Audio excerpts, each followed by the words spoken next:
the year of our Lord. What's up, everybody? Let's go!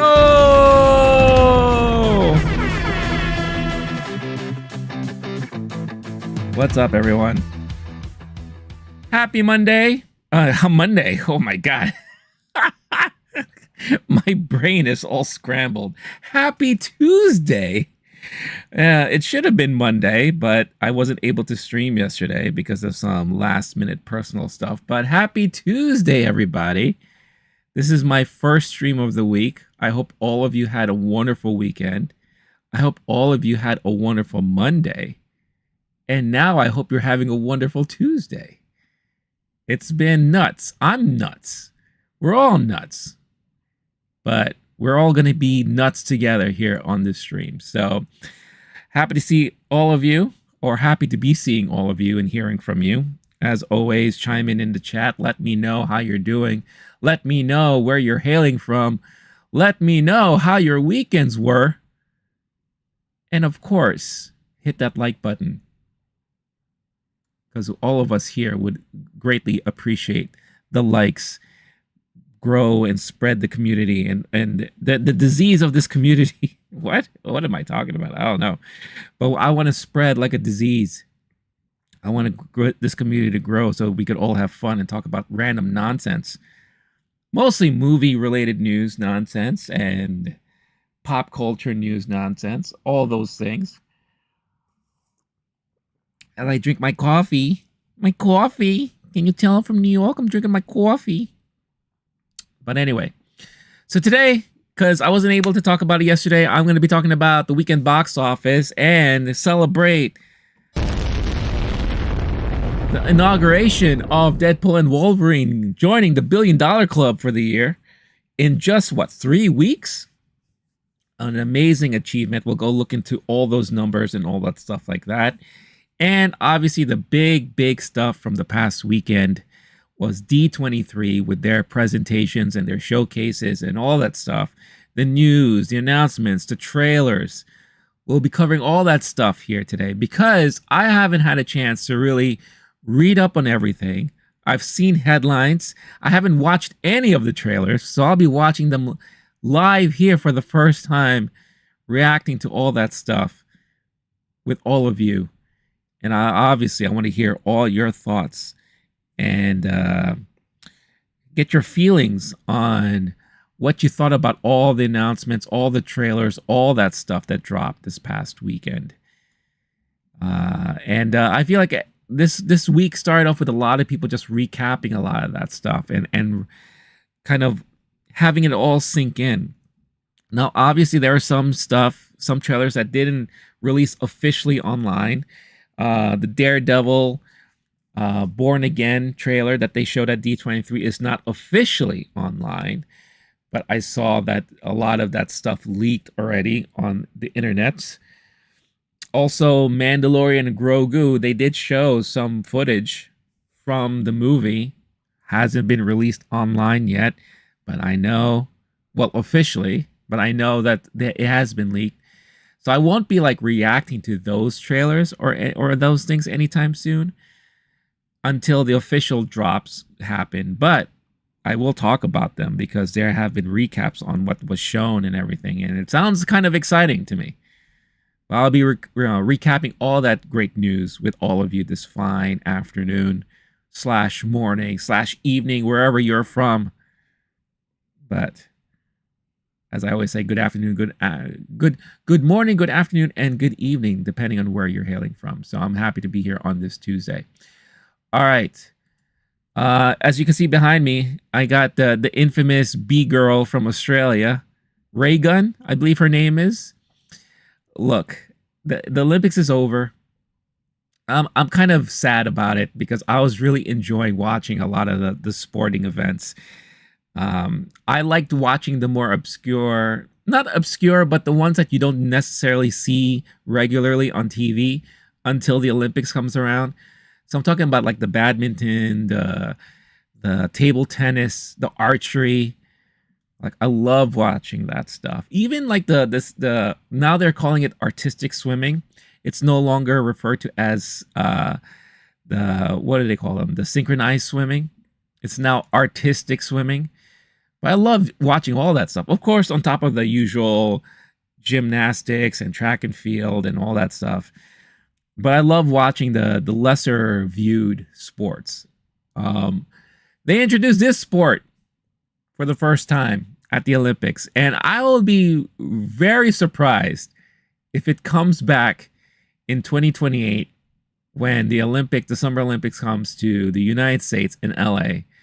I'll be really surprised if this thing comes back because I sat down and I watched a couple of these events.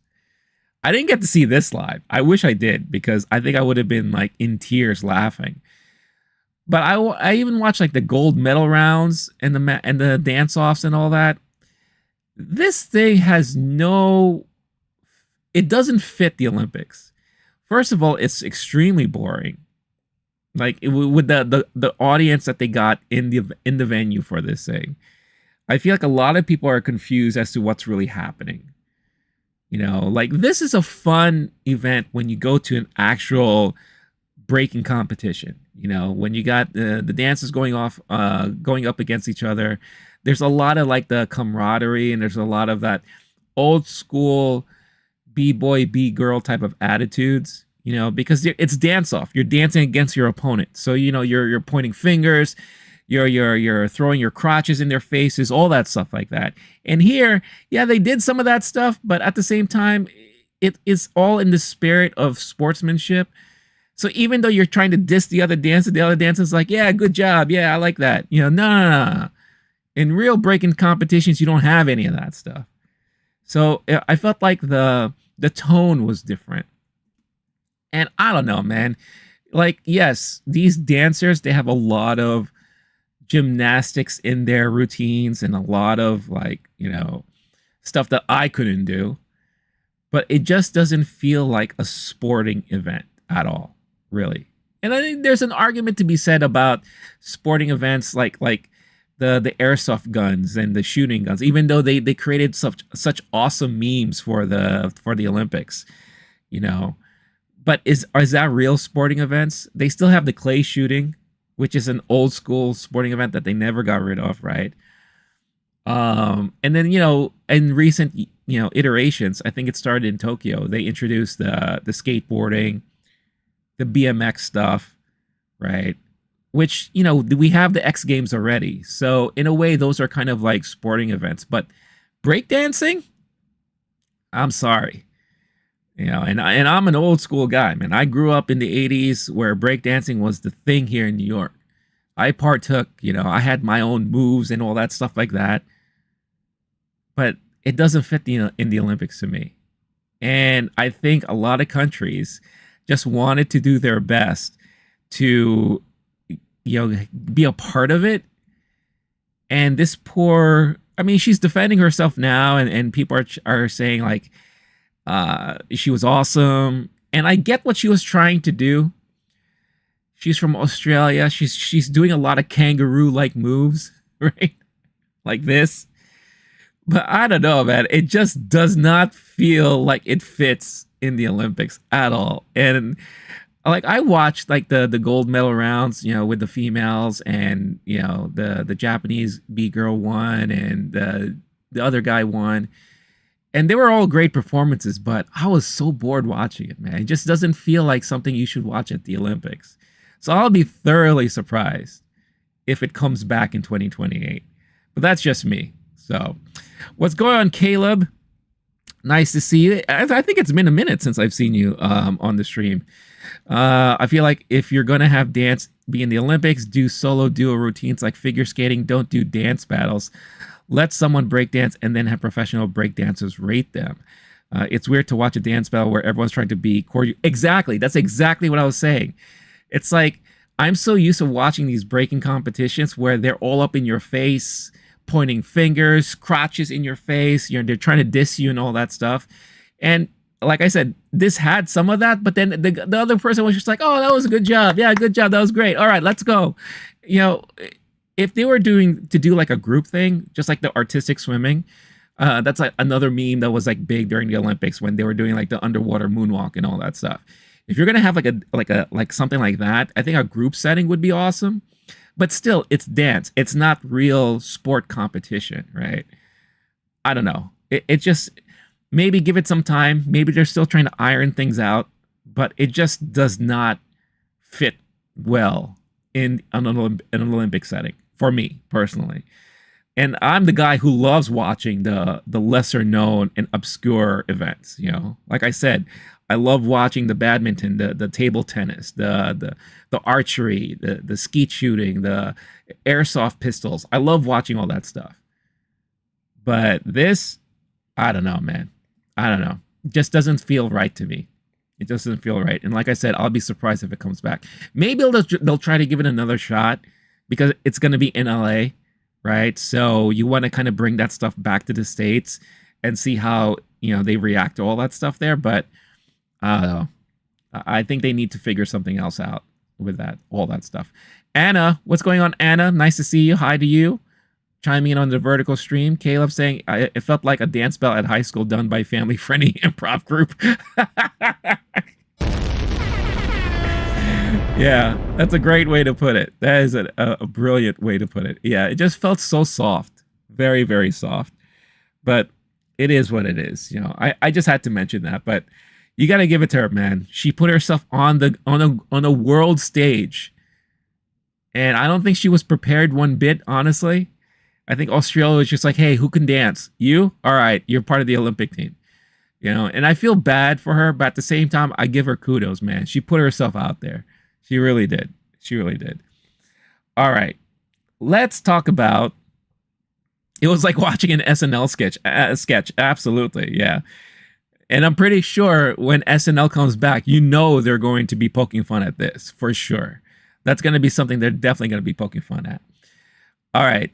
Let's get into our first main topic of the day here, and let's talk about the box office from the weekend. And I know it's Tuesday, but I think it's good that I'm reviewing this on Tuesday because there's been some updates to the weekend numbers. Because for the longest time, and I've been seeing a lot of outlets report on this, saying that it ends with us. It's funny, we're having a Ryan Reynolds, Blake Lively kind of box office competition, husband and wife going at each other for the weekend. And it was initially reported that It Ends With Us beat out Deadpool and Wolverine over the weekend. But with the last minute calculations and tallies on that, it looks like Deadpool and Wolverine for the third week in a row claimed the number one spot. So I'm here at my favorite site for all of these numbers, thenumbers.com. And we see here Deadpool and Wolverine pulled in $53.7 million of the weekend, 44% drop from the previous week.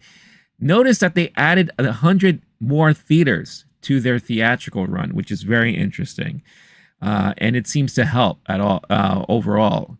Like I said, it beat out It Ends With Us, the new movie from Blake Lively, from Sony Pictures at 50 million, coming in at number 2. But let's look at the overall worldwide numbers for Deadpool and Wolverine and see where things stack up now, because it was official as of Sunday that Deadpool and Wolverine crossed the $1 billion mark in just 3 weeks. So Deadpool and Wolverine officially joins the $1 billion club. And I believe it's on its way to becoming the number one R-rated worldwide box office leader above Joker, if it hasn't done so yet. And I apologize, this site is taking a very long time to load for whatever reason.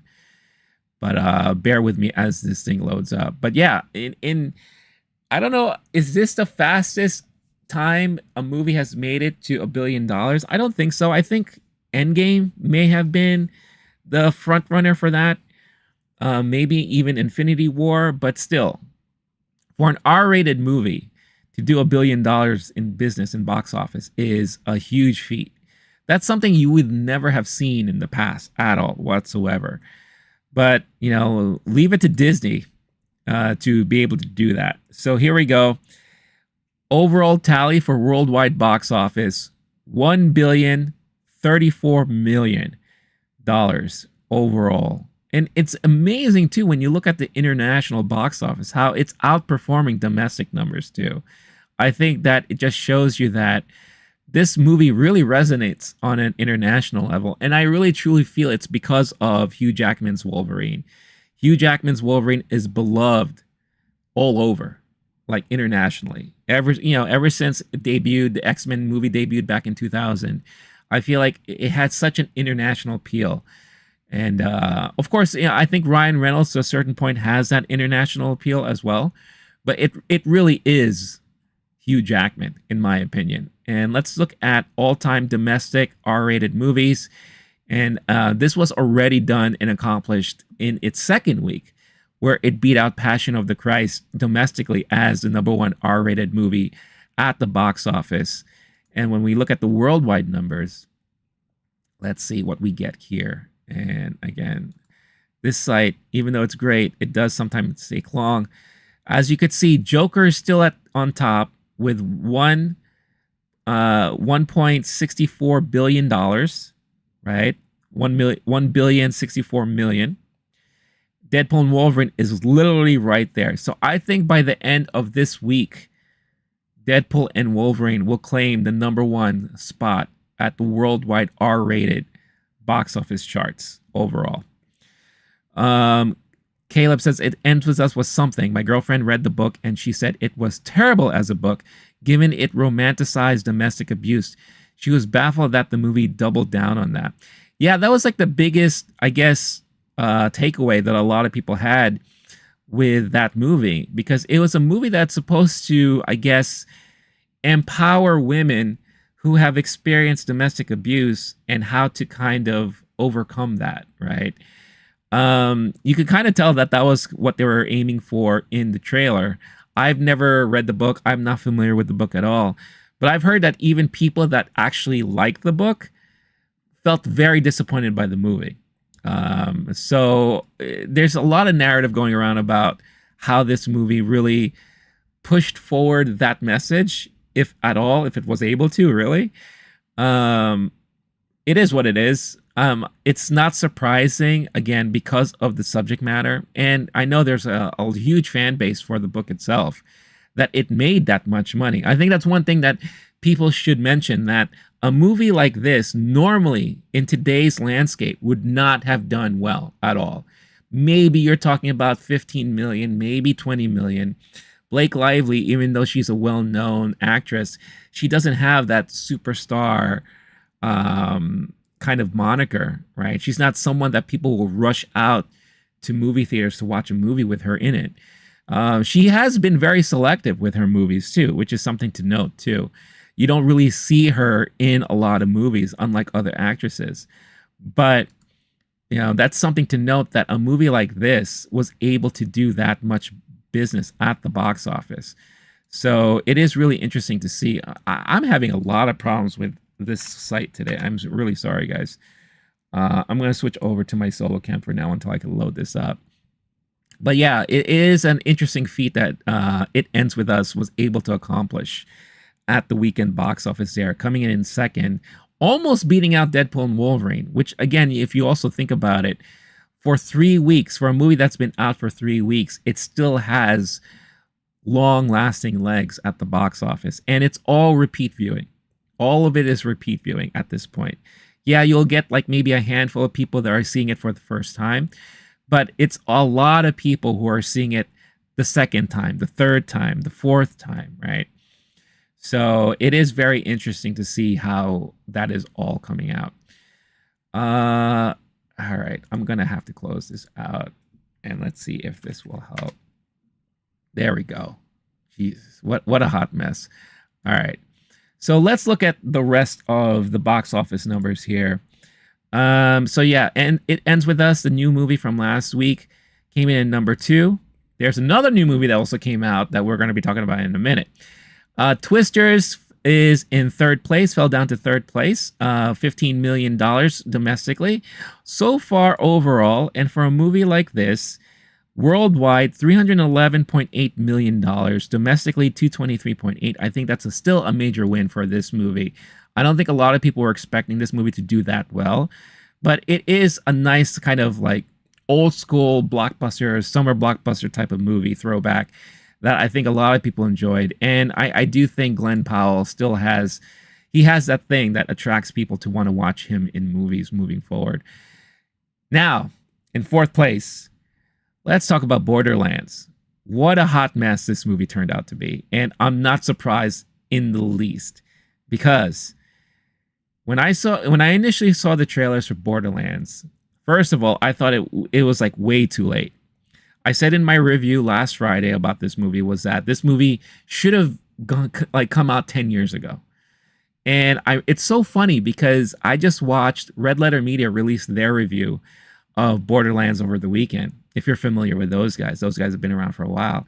And they said pretty much the same things I said, which was really funny. One, movie should have been out 10 years prior. They know nothing about the video games, but I love how they called out Eli Roth with casting all of these like older actresses that he probably had crushes on.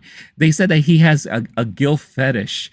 And that is something that I honed in on in my review on Friday. I said it felt like to me he had crushes on all of these actresses growing up. And he's like, I need them in my movie. And he dresses them up all sexy and everything. Like I said, even Jamie Lee Curtis had cleavage showing for no reason.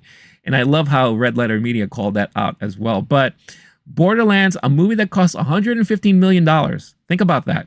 $115 million, pulled in domestically $8.6 million. Wow. What a hot mess. What a miss. What a major miss for this movie and for Lionsgate. And, you know, you could find articles and you could see a lot of videos out there recapping the hot mess that it was involved in making this movie. It was originally written by Craig Mazin, who did The Last of Us, and I believe also wrote for, I can't remember. He was responsible for writing something else that was really well done. Got the script, was sent it to Eli Roth. Eli Roth decided to rewrite the entire script. Craig Mazin said, I don't want to be a part of this movie anymore, so keep my name off the credits. So you'll see that the script was co-written by Eli Roth and some other person. That is just a fake name that they used to put in there instead of having Craig Mazin's name in there. And spent a lot of money on the production. I think most of it was because of practical effects. And for the stars that you have in your movie, I mean, you have Cate Blanchett, Kevin Hart, and an up-and-comer in Ariana Greenblatt. Plus, you also have Jack Black doing the voice of Claptrap and Jamie Lee Curtis, right? So most of the money, I'm sure, went to salaries at this point. But what a hot... Plus, how can you do it based on a game that is very gruesome and violent and make it PG-13? Major mistake. I mean, I went off on this movie on Friday, but worldwide, $16.9 million. I think it's safe to say that this movie is probably going to be the year's biggest flop and disappointment at the box office for all the movies that have come out this year. We're not done yet. We still have several more months left in this year, but I think everything that we've seen so far, even Madam Web performed better than Borderlands. What does that tell you? And that movie was comically terrible. You know, like I had fun watching it, but I had fun making fun of it while I was watching it. This, I just felt extremely bored watching the whole thing. So yeah, so very, very huge miss for Borderlands. Caleb saying, I feel like a lot of partners of Nerds Geeks were like, we've seen Deadpool and Wolverine like 2 or 3 times now. Let's go watch his wife in her new movie. Yeah, I'm pretty sure that was a big thing. I think social media also was trying to make it a big thing. I've seen it like leading into the weekend. A lot of like people online were trying to like make this like a Barbenheimer situation where you have husband and wife duking it out at the box office. It may have worked. You know, maybe that's why it helped push it a little bit to $50 million. But I really truly think it's just there were a lot of people who were interested in the movie because they were fans of the books or they all read the books. And it's a movie for women. We don't get a lot of movies like that. You know, I mean, that's why Barbie was so successful. Well, one of the reasons why Barbie was so successful is because the audience was catered towards a female audience. And there's not a lot of movies these days that do that, right? Plus, especially since it's supposed to be tackling a very important message. Whether or not they did it correctly, that's a whole other story. But the execution may have been questionable, but at least it was something that women can try to watch. And it is what it is. It happened the way it happened. All right, let's go back to the chart here, and let's go. So yeah, Borderlands, fourth place, major flop, biggest flop of the year in my opinion. Despicable Me dropped to fifth from fourth, $7.9 million. 30% drop from the previous week. $330 million domestically. Worldwide, I think it crossed $500 million. Let's see. Let's go check out the numbers here as this is loading up. Ah, yes, Borderlands, a movie that was well past its prime. This should have gone straight to Netflix. Yeah, that's one of the things I said too. It felt like it probably would have been better suited if it was a streaming movie. Some people are saying like maybe it would have been better if it was a series, like a limited series on its own. I just think, honestly, with Eli Roth behind the wheel of this thing, it had no chance at doing well at all, regardless if it was theatrical, streaming, a series. I think Eli Roth, it was just out of his element in this movie. And it's funny too, because from what I heard, or at least what the Red Letter Media guys were saying, is that he directed this movie. This movie was apparently finished. It finished filming 2 or 3 years ago. They were filming during like during the years of heavy pandemic, right? Because I saw a lot of behind the scenes where people were wearing masks in the production and all that. And it just sat in post-production for several years. Why that is, I don't know. But Eli, like immediately after this movie, went and directed Thanksgiving. And Thanksgiving even released before this movie did. So I felt like he himself kind of knew that this movie wasn't going to go anywhere. And maybe he wanted to get the taste out of his mouth. And he just decided to, you know what? I need to do something that I'm familiar with. So I'm going to go back to my horror genre and direct a movie like that. So yeah, worldwide, look at this. Despicable Me, way past $500 million. $808.8 million. Almost very close to the $1 billion mark. I don't think it's going to get there, because it's already now out on digital. So a lot of people can now watch this from home. But it is very interesting to see that this franchise is not going to go anywhere anytime soon at all. It's still going to be a powerhouse that it is. And you're going to be seeing a lot more movies of this coming out, like this coming out. Probably more Minions spin-offs and all that stuff. So, all right. So in sixth place, we got Trap. M. Night Shyamalan's Trap, $6.6 million, 28.6 domestically overall. Let's look at the worldwide totals for this, because Trap is definitely one of those movies that is, depending on who you are, you may have enjoyed it. I thought it was just okay. It's definitely one of M. Night's more mediocre movies. Josh Hartnett was fantastic in it. But I heard a lot of people enjoyed the movie. So $46 million worldwide. Not terrible, I think, for M. Night these days. I just think M. Night should just stick to his indie roots. And I think he's done a great job before when he teamed up with Blumhouse to do a lot of his movies. And stay away from the nepotism, all right? Yeah, we get it. You love your daughters and all that, but they can't act. Your daughter can't act. I'm sorry. But that's just my opinion.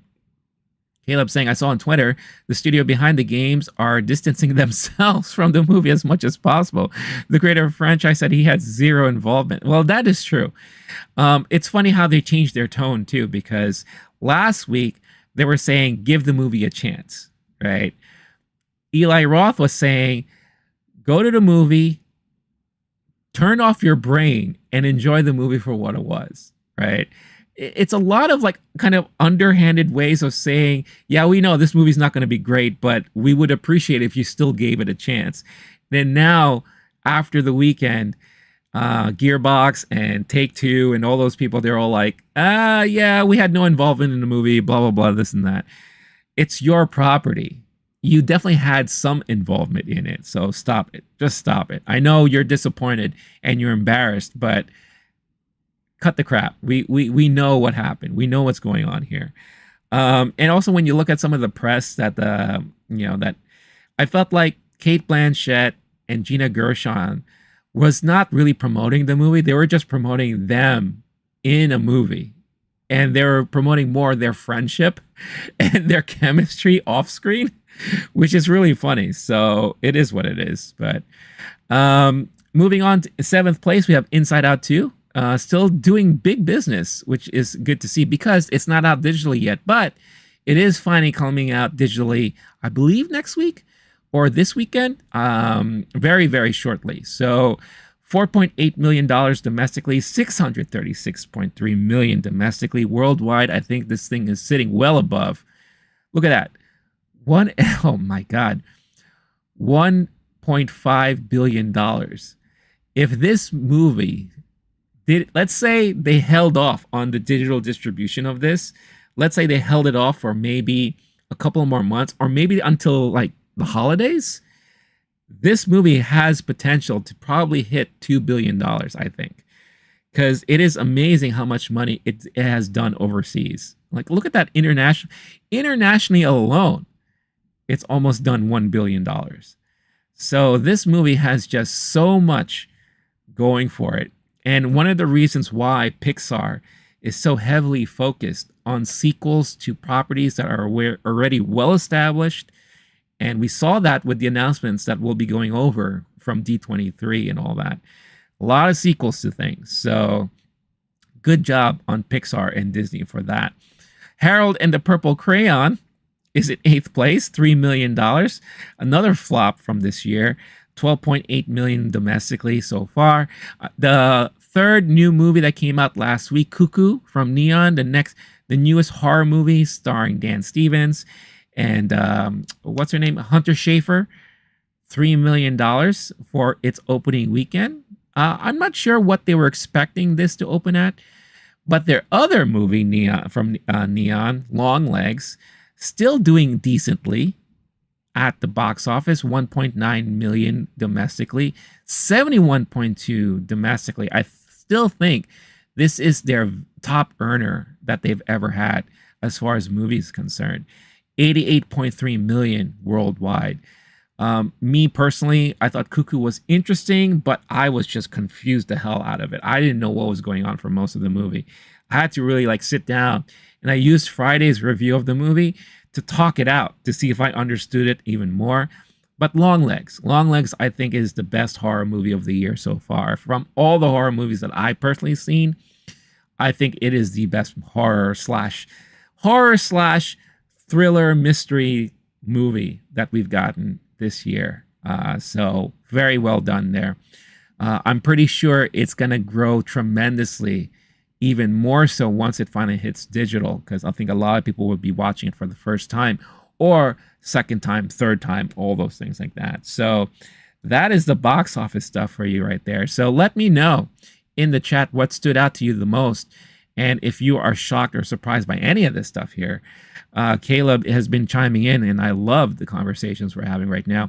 Harold and the Purple Crayon, my niece wanted to see this, so I took her for ice cream and bought her a pack of crayons and said, "We have purple crayons at home." I guarantee she probably got more enjoyment out of that than she would have in seeing that movie. And it's funny too, like, what's his name? Who's in this movie again? Zachary Levi, right? Zach Levi. How he was clapping back at a lot of the critics online and everything. Look, a bad movie is a bad movie, right? I personally, this is not my genre. I'm not the target audience for a movie like this, but I've been known to give movies like this a shot if it looks interesting enough. That first trailer I saw looked horrible. I'm sorry. And why are we dealing with an older Harold? I get it. He loves playing like the adult that's a kid at heart and all those things. If you look at a lot of the stuff he's done, Shazam is perfect because again, it's like a younger kid in an adult body. He loves playing those roles, but dude, it's getting kind of old, I think, at this point. So I just don't think it's working out for you. That's just my opinion, but I think people are kind of proving my point by choosing not to watch a movie like that. And like I said, it was just really, really painful watching that trailer when it first came out. So I'm not shocked at all that it didn't do that well at the box office, and I don't think it will do well either at home when it's on digital and stuff. Maybe I'll be surprised. Who knows? We'll see. If anything, maybe it's going to lead to a lot of interesting memes and commentary videos the minute it is available online. But yeah, it is a movie I was not planning to see, nor will I ever want to see, unless I was at a friend's house and we all decided, hey, let's do a bad movie night. And what's the movie of choice? Harold and the Purple Crayon. And I'd be like, all right, fine, you got me. I'll do it. Let's do it. Yeah. So there you go. So interesting stuff from the weekend box office. I think this upcoming weekend, it's going to be very interesting with Alien Romulus coming out. You already have initial reviews from critics coming out there and leaking online. People were able to see initial screenings of it already. It's kind of all over the place, in my opinion. I don't necessarily like to read reviews before I see the movie myself, but I've seen headlines. I've seen people liking it. I've seen people saying, hey, it's okay. I've seen people saying, I saw one person that I follow on Twix. I call it Twix. It's not Twitter nor X, it's Twix. Saying that it's the 5th best Alien movie. So, I mean, if you look at the Alien movies that have come out, Alien proper movies, I'm not counting the Alien versus Predator movies.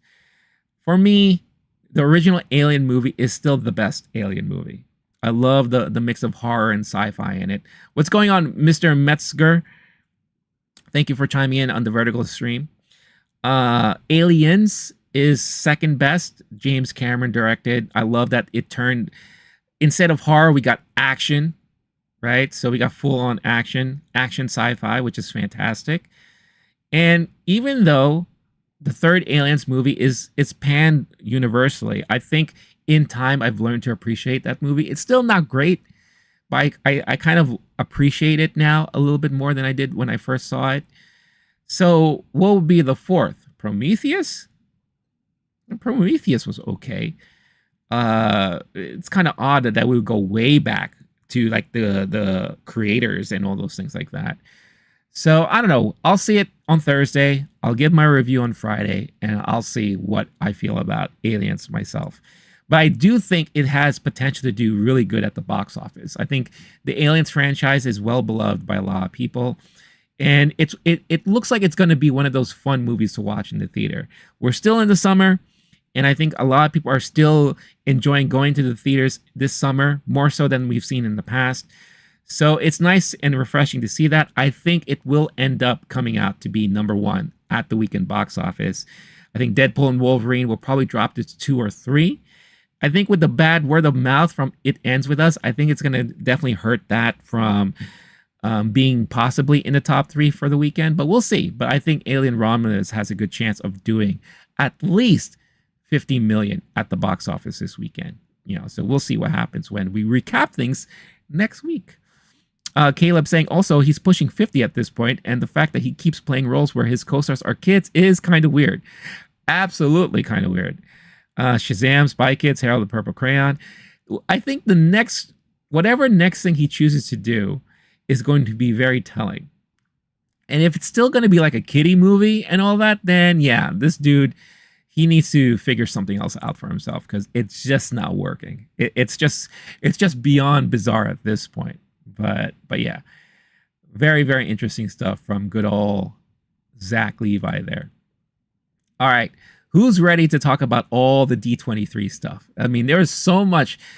Is it just me, or did this feel a lot better from what we got out of Comic-Con? I feel like there's so much like interesting news to speculate on, news to get excited and hyped for. Just a lot of interesting things came out of D23 this time.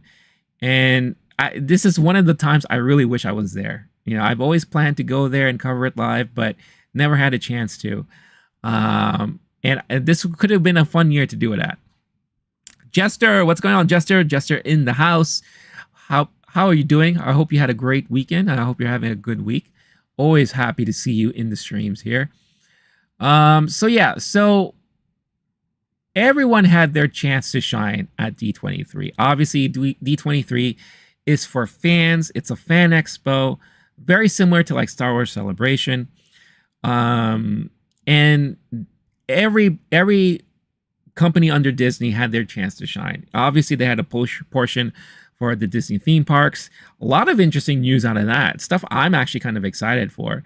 A lot of the TV stuff, a lot of the movie stuff, Lucasfilm, Marvel had their say, Pixar had their say. Like I said, there were some official trailers that were dropped, some unofficial leak trailers that were released. I'm not going to be going over that stuff this time. But there are a lot of trailers that dropped that I haven't had a chance to see yet. Mainly all of them. So I'm going to use this moment to kind of just react to them live on stream with all of you guys. So we're talking about Skeleton Crew, the official trailer from Skeleton Crew, Toy Story 5. There was a nice little teaser for this new movie coming out. I believe this is the second, but the official full-length trailer for Agatha All Along. Then we got a teaser trailer for Disney Snow White, which I saw images from, and oh man, I can't wait to see this, honestly. Mufasa, the Lion King, is another one. There was a nice little blurb, Lilo and Stitch. It was more just like him popping on. You see the CG version of Stitch. Again, I don't know how that movie's going to turn out, but you know, it's going to be very interesting nonetheless to see how they pull it off. But a lot of views on these trailers overall. I think the biggest surprise to me is that Mufasa the Lion King, over 10 million views on this trailer, which I'm actually really surprised that there are a lot of people really interested to see that movie, or interested enough to just kind of see, okay, what are they doing for this movie? I will say this time and time again, the live action Lion King was boring to me, nothing new, and it was just very hard to enjoy the movie because the animals, the live animals, the realistic looking animals just don't emote at all like cartoons can. They could have tried to do something with the CG where maybe they change the eyes and how it reacts to things and maybe put a little emphasis on the mouths, but they didn't do all that. They kept it as realistic as possible, and I think that hurt the movie overall for me. Plus some questionable voice acting, in my opinion. I just think Beyonce shouldn't have done anything. And now, with her daughter in it too, I'm just like, all right, nepotism. It is what it is. But let's check out, all right, the first trailer I have here, kind of, all spooled up and ready, is Skeleton Crew. I've been dying to find out what this show is going to be about. And a lot of the kind of recap and a lot of the explanation and details about this show is that it's an Amblin-like feel of the show, very Goonies-like. So I grew up in the 80s. I'm a fan of like that type of stuff. So let's check it out. Let's check out the trailer, official trailer for Skeleton Crew, the latest Star Wars movie to be streaming on Disney Plus later this year. All right.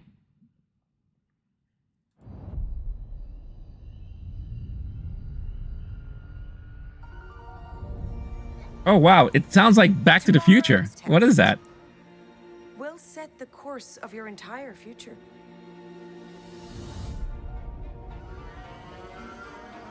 Yeah, it sounds like Back to the Future. That's crazy. Like what? Oh my god, who is that little guy? We could go anywhere we want in the whole galaxy. A real adventure. No more pretend. I found something buried in the woods. You know what? If I was 8 years old and I saw this, I'd be super hyped right now. I think it's a lost Jedi temple. Oh, Lost Jedi Temple. It's like the game show that they did. Be careful where you step.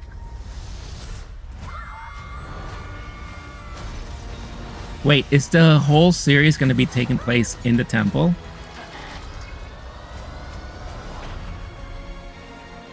This December. We're lost. Really lost. That looks like the little creature from Captain EO. Hey, look, it's an owl guy.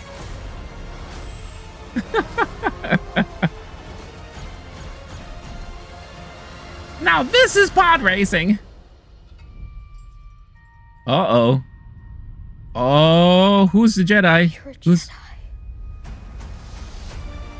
Oh, he plays a Jedi in this? What?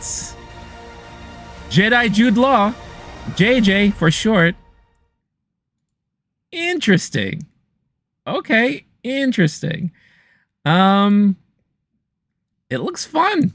I'm not gonna lie. It looks like it's gonna be a lot of fun. It definitely feels like 80s Amblin. I get a lot of E.T. vibes from that. I get a lot of, I guess, kind of Goonies, but not really. It's more like E.T., more like the soundtrack alone sounds very much like Back to the Future. It looks fun. I like how you're getting like the younger versions of a lot of these, aliens and creatures. These kids are going on their own adventure. It feels like, what's that movie that was done from J.J. Abrams back in the day with all the kids and they're recording the supernatural phenomenon event? Oh my God, what's the name of that movie? If you know what I'm talking about in the chat, let me know. What's going on, Clone Wars for Life? Always happy to see you join in on the streams. I hope you're doing well. I hope you had a great weekend, and I hope you're having a good week. I'm gonna have to look this up. J.J. Abrams. Oh man, it really feels like that movie he did. Let's see. Super 8. That's it. It really feels like Super 8 to me. Like it has a lot of like very strong Super 8 vibes. Which is not a bad thing. I thought Super 8 was a fun movie, in my opinion. But yeah, it looks like, look, it may not be for everybody. You could tell kind of the audience they're trying to achieve and attract for this one. This is for the kids. This is really for the kids and for the young at heart, I will say. For me, it looks fun. It looks like it's going to be an enjoyable series. Something not to take so seriously. Yeah, it does take place in Star Wars, but when they showed the town, it looks very Star Trek-y also in a way. So I'm sure they're taking a lot of like influences from many different things. I like that, I think Bryce Dallas Howard is directing an episode in the show. You had some other guys in there. It is an interesting twist that Jude Law's character is a Jedi, or at least has Force powers, right? So it'll be really interesting to see how well he plays with the kids there. So I think a lot of that stuff will be very interesting. Just in case you don't know, we are going through a lot of the D23 stuff from the weekend. In case you're just joining in on the stream, Clone Wars, is good to hear that you're good. I am doing well myself. Like I said, I've just been very busy. And I wasn't able to stream yesterday, but I'm glad to be here on this fine Tuesday. And just talking about D23 stuff. Let me know if your reactions to any of the stuff that came out of D23 this past weekend. If you have any thoughts or feelings about anything here. I'm just reacting to some of the trailers that were officially released because I haven't had a chance to see any of them. So next one up here is a little teaser for Toy Story 5. I haven't seen this yet, and it's a teaser, so it's like 25 seconds. Nothing crazy. They also teased that Incredibles 3 was coming out, which I think is exciting to hear. I was always a big fan of the Incredibles franchise, and I think the second one was okay, but it was kind of disappointing when I felt like that was the last one that we were going to end things on. So I'm excited to see that they're going to come back to that franchise and see what they're going to do with it. So let's just quickly check out this quick teaser of for Toy Story.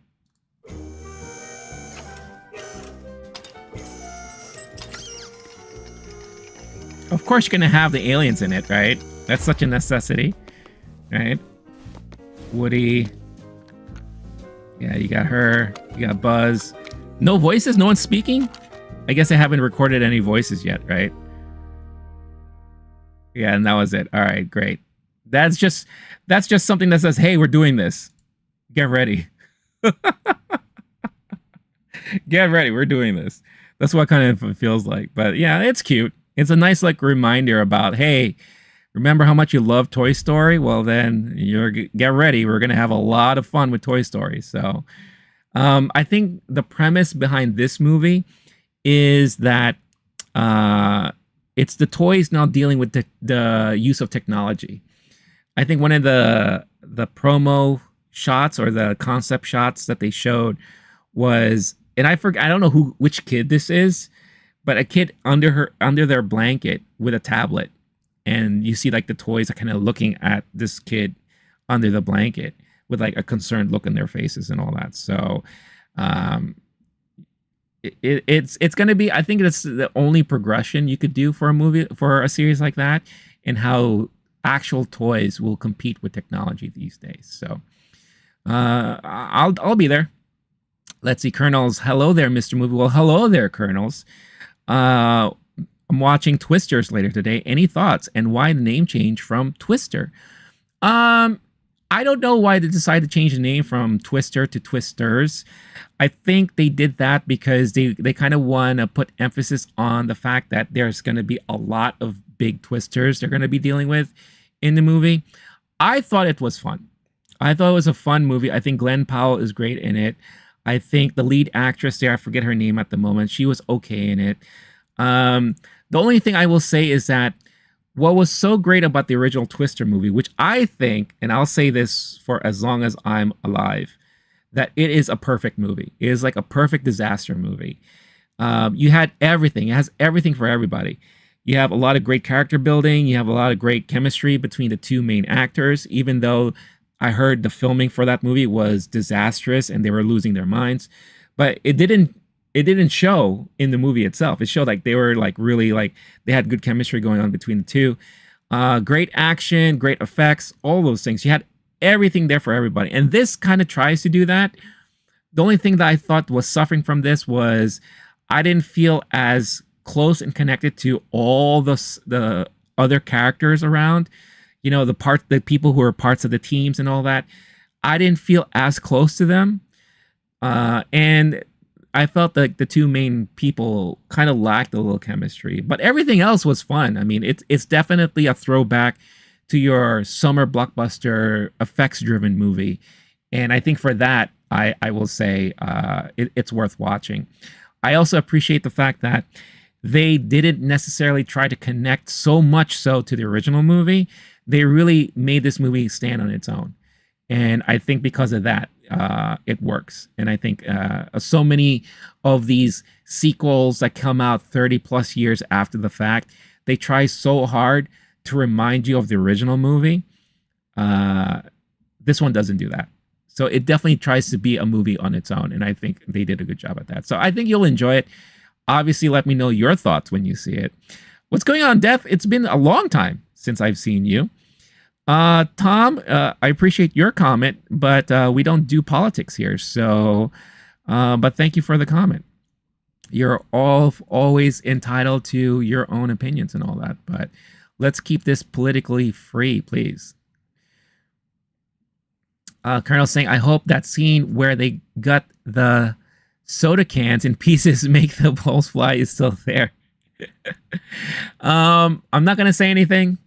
I will say if there was one little tie-in to the original movie, it definitely is that piece of technology that they use. You will see a throwback to that in this movie. But yeah. Death, how have you been? How was your weekend? What's new? I hope you're having a good week so far. I'm in the middle of just recapping more of the D23 stuff. So the next trailer I'm going to be reacting to that I haven't seen yet is the full-length trailer for Agatha All Along. This is a series, another Marvel series coming to Disney Plus this year. And I've been looking forward to this. I love Kathryn Hahn. I think she's hilarious. I think she did a really good job with the Agatha character. I love the whole twist in WandaVision when they did the whole reveal that it was her all along. And they kind of did like the musical montage. I thought that was brilliant. So I'm curious to see how this standalone series is going to be. I also love the fact that Aubrey Plaza is in this. She is one of my favorite actresses today. So let's check out Agatha, I haven't seen the last thing that they released, the last teaser trailer or whatever. I haven't even seen that. So I'm looking forward to seeing this for the first time. So let's check out Agatha All Along. Agatha. Who's been messing up everything? Love that. Witch. Now, who is she? Is she... Did she become like a regular person? What is going on here?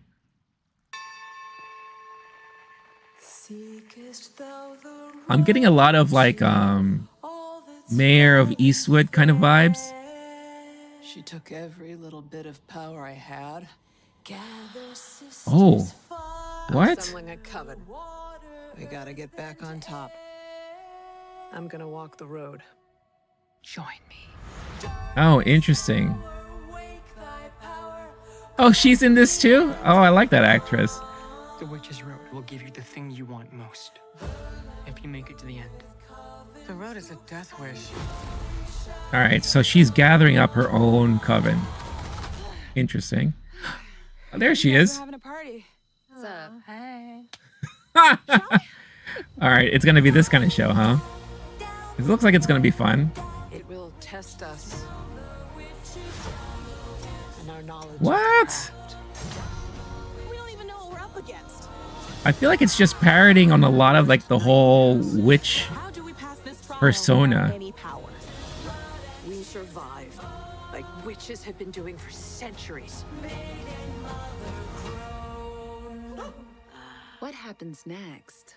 Did they go back in time? What's going on here? I just need these witches to get me to the end. Okay. Look, this looks fun. Bodies are really piling up. It looks interesting, but at the same time, Let them believe those things. I don't understand what this will have to do with the rest of the MCU. Oh, she's really putting herself in it, huh? Acting her ass off. Whoa! Is that Mephisto? Last one there is a nice person. Wait, did we just get a Mephisto sighting?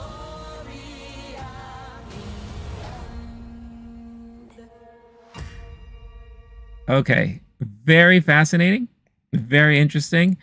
I wonder if their chanting is going to be better than the chanting we saw in the Acolyte. Heyo! Look, it looks fun. It looks like it's going to be quirky and funny. I just don't know where they're going to go after this. Like, what part of the MCU is this going to be a part of? And this is where it gets weird, because this is, again, I've said this before.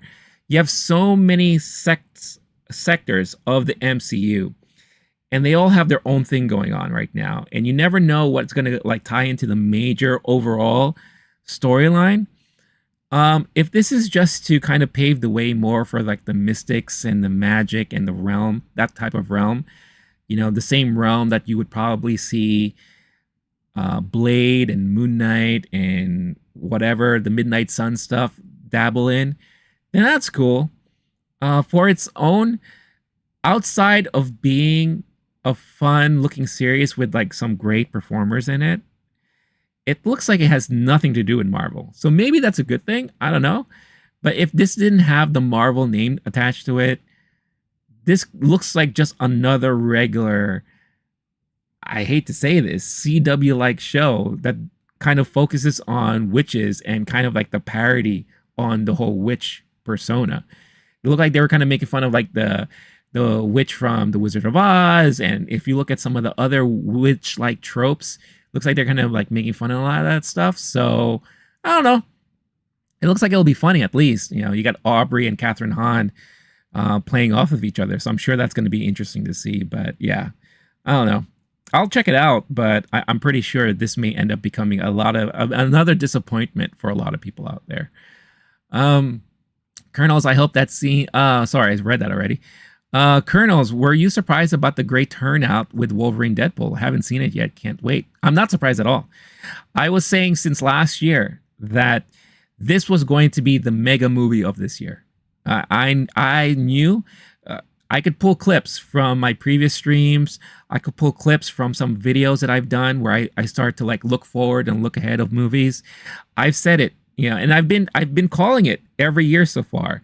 And if you're tired of hearing me say this, I'm sorry, I apologize, but I've said it before. The year before Top Gun Maverick came out, I said Top Gun Maverick was going to be the major blockbuster that year, and it happened.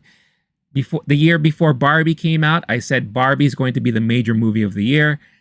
Barbie became the major movie of the year. And last year, I kept saying over and over again, watch, Deadpool and Wolverine is going to be the major movie of this year. And look what happened. Now, I knew it was going to be huge. I didn't realize it was going to do $1 billion in 3 weeks. But I'm very happy about that. And it was just fun and exciting to see the amounts of people going to the theaters to watch this movie, not just once, but twice, 3 times. It's amazing. I've seen it twice in the theaters already. And the second time around, I still enjoyed it just as much, you know. I love also hearing the reactions from the audience when they are seeing it for the very first time. And they're all reacting to like the major moments in the movie. It's just a lot of fun, and I'm not surprised at all. I think it's, in my opinion, it's well deserved. Even though, I will stand by this. When you strip out all the cameos, all the fanfare, all the fan service, some of the action scenes, it's not really a great movie. It's a movie that has a very weak plot. You know, kind of like a holy plot too. But because of all the cameos and because of all the fanfare, and because of all the fan service and the crazy, absurd action sequences that really don't lead to anywhere, or some of them are not even necessary and take way too long. It was a fun movie. I had fun watching it. It was enjoyable, you know, and like I said, so much so that I wanted to see it again. And I had the same type of entertainment again when I saw it. So I am not surprised. It's a fun movie. And I highly recommend you checking it out. Even if you're a fan of these characters, if you're a fan and you've watched all these Marvel movies before the MCU, you know, we're going back, you know, during the Fox years, the New Line years, you know, anytime a Marvel movie came out, like if you endured all that stuff, this is definitely a love letter to us who enjoyed watching those movies. So that's what I thought about it. So I can't wait for you to see it so that you can let me know what you thought about it afterwards. All right, so that was Agatha All Along, and like I said, that looks enjoyable. Hopefully we didn't see all the funny parts in that trailer alone, but we'll see what happens. All right, next is the one that I've been looking forward to watching, because this movie has been such a hot mess since it was announced, and that is the live action Snow White movie from Disney, starring Rachel Zegler there. My opinion on Rachel Zegler has changed in the years. When she first came out and I first saw her in West Side Story, I thought she is a phenomenal actress, great performer, great singer, all that stuff. Then the more and more we saw her and show up in other movies like Shazam and things like that, I think, oh, you know, she's versatile. She could do a lot of different things. And then she started doing a lot of this press and saying a lot of her opinions on social media and in interviews and all that. And I'm just like, oh boy. She is going to be a big problem, unfortunately. She also very much screams theater actress, a little bit too much into her craft. She's a thespian, right? If you know that type of personality I'm talking about, they can be a little bit annoying, a little bit too much and all that, right? So, and when they announced this, they kept going different directions. They were going to first cast little people to play the dwarves. Then there was kind of a lot of backlash on that because Peter Dinklage, was against that and said they shouldn't do that. So then they decided they were going to do a different take on the dwarves and cast various different people in it. Like it just looks like a a mix mash or a mix and match of like different characters. And then that got major backlash, and now they reverted to just doing CG characters. Let's see what this is going to be all about here. And I can't wait to check this out. Jester saying, yeah, my question is, how can she play a Cuban in one movie and then play a character as white as snow? That's another big controversy too. And look, I'm all about inclusion. You know, I don't care. The name of the character is indeed Snow White. So the first thing you think of is it's going to be this very fair white lady in the role, right? If you want to change things up, fine. But it goes against the name Snow White in what I say. But I'm all open for changing things up, you know? Like I don't discourage that. I'm not against that. If it's done right, if it works, and it's great. But we'll see how it works in this. So let's check out the first teaser trailer to Snow White. Oh boy, this is going to be interesting.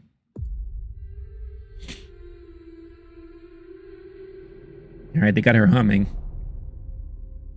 Disney invites you to check your imagination at the door as we ruin a classic. Well, that looks like that was taken right out of the animated movie.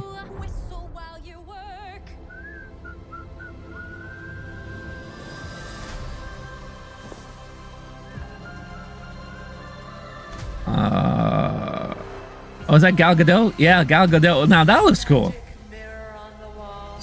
She looks cool. The fairest one of all. But am I supposed to believe that Gal Gadot can turn into this ugly witch? I don't know.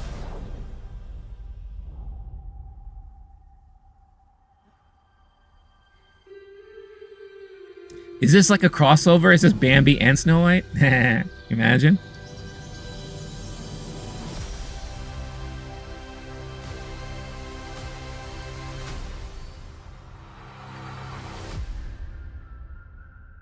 All right.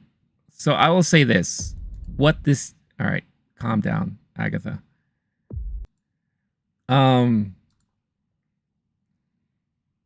Oof. Oh boy. Okay. So this teaser trailer marked all the boxes they needed to mark. You got some throwbacks to the classic music. And I will say this, Rachel is a good singer. She is a very good singer. Like I said, good performer. You have some of the scenery. You have the iconic apple, right? Mirror, mirror on the wall, all that stuff. But those CG dwarfs look terrible. They look awful. And everything just looks full on CG. Like a computer threw up on this thing. It's just so CG. And it looks very unfinished, in my opinion. Colonel saying, let me guess, are the dwarves 7 feet tall? Well, some of them were. In one of their iterations, it looked like that was the case. Yo, Star-Lord's in the house. It's been a long time, Star-Lord. I hope you're doing well. I hope you had a great weekend. Always a pleasure to have you on the stream. But those dwarfs look terrible. I'm sorry. It just looks comical. Let me see. I'm trying to grab. All right. It's not clear because everyone's in motion. But look at this. It looks scary in a way. I mean, it just doesn't look natural. It doesn't look natural. And you can kind of tell that she's just dancing in front of a green screen. Oh my gosh. This is going to be a hot mess. This really is. This is really going to be a hot mess. What a shame. What a shame. I don't know. Now, again, maybe I should look at the comments because I think it's going to be interesting to see what people are commenting on. Um, I can't see how many dislikes this thing has gotten. I could probably check it out, but let's just look at the comments. I think if anything, the comments are going to be very telling. So you have one saying, I have to admit, I do admire the bravery of Walt Disney Studios for keeping the comment section open. Well, there you go. That's definitely something. The original was one of Walt's finest achievements, creating the technology necessary to bring his vision to life. Correct. This does nothing to expand or celebrate that legacy, and it's a shame. If I were the prince, I'd rescue Gal Gadot from this movie. I will have to say, too, I mean, again, no offense to Rachel Zegler, but she looks kind of scary in this role. She does not look appealing at all. There's this great shot when she's looking into the well. She looks kind of, oh my gosh, what happened to her? It just doesn't look good. It doesn't look good at all. I'd like to think that if Peter Dinklage didn't find his massive success in Game of Thrones, he would have been the first to audition for a role in this. Now, 7 people who could have had a win have nothing. So, Colonels, to answer your question, were they trying not to offend the small community by not getting real actors? So originally they did hire little people, or they were planning to hire little people. Peter Dinklage came out and was against that. He didn't like the fact that this movie portrayed, I guess, little people or dwarves in a bad light, or in a comical light, or something like that. So because of all that backlash and him speaking out against it, they decided to try something different, and they were going to cast dwarves of all different looks and likes and nationalities and all that. And then when initial pictures of that was released online, another wave of backlash about that. So to avoid all of that stuff, they decided to just go the route of, well, let's make it as accurate as possible to the original animated movie, and let's just do CG dwarves.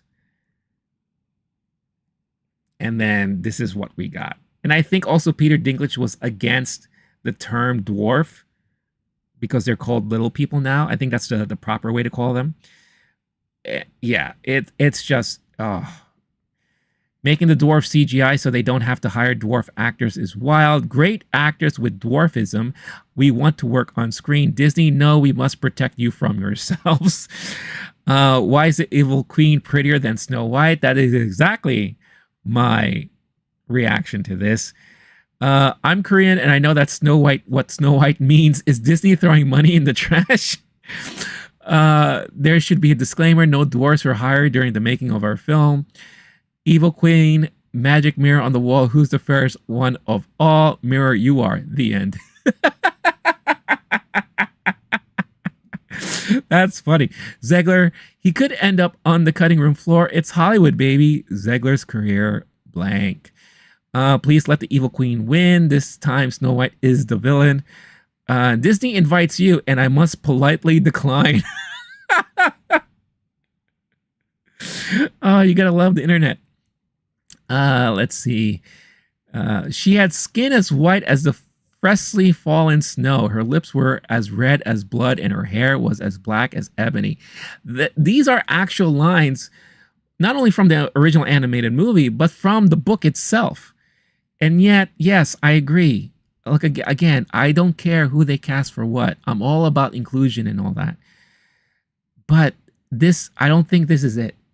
Disney, I'm sorry. I don't think this is it. It's all CGI and they call it live action. It's weird. Yeah, that's another comment I had. Everything was CG.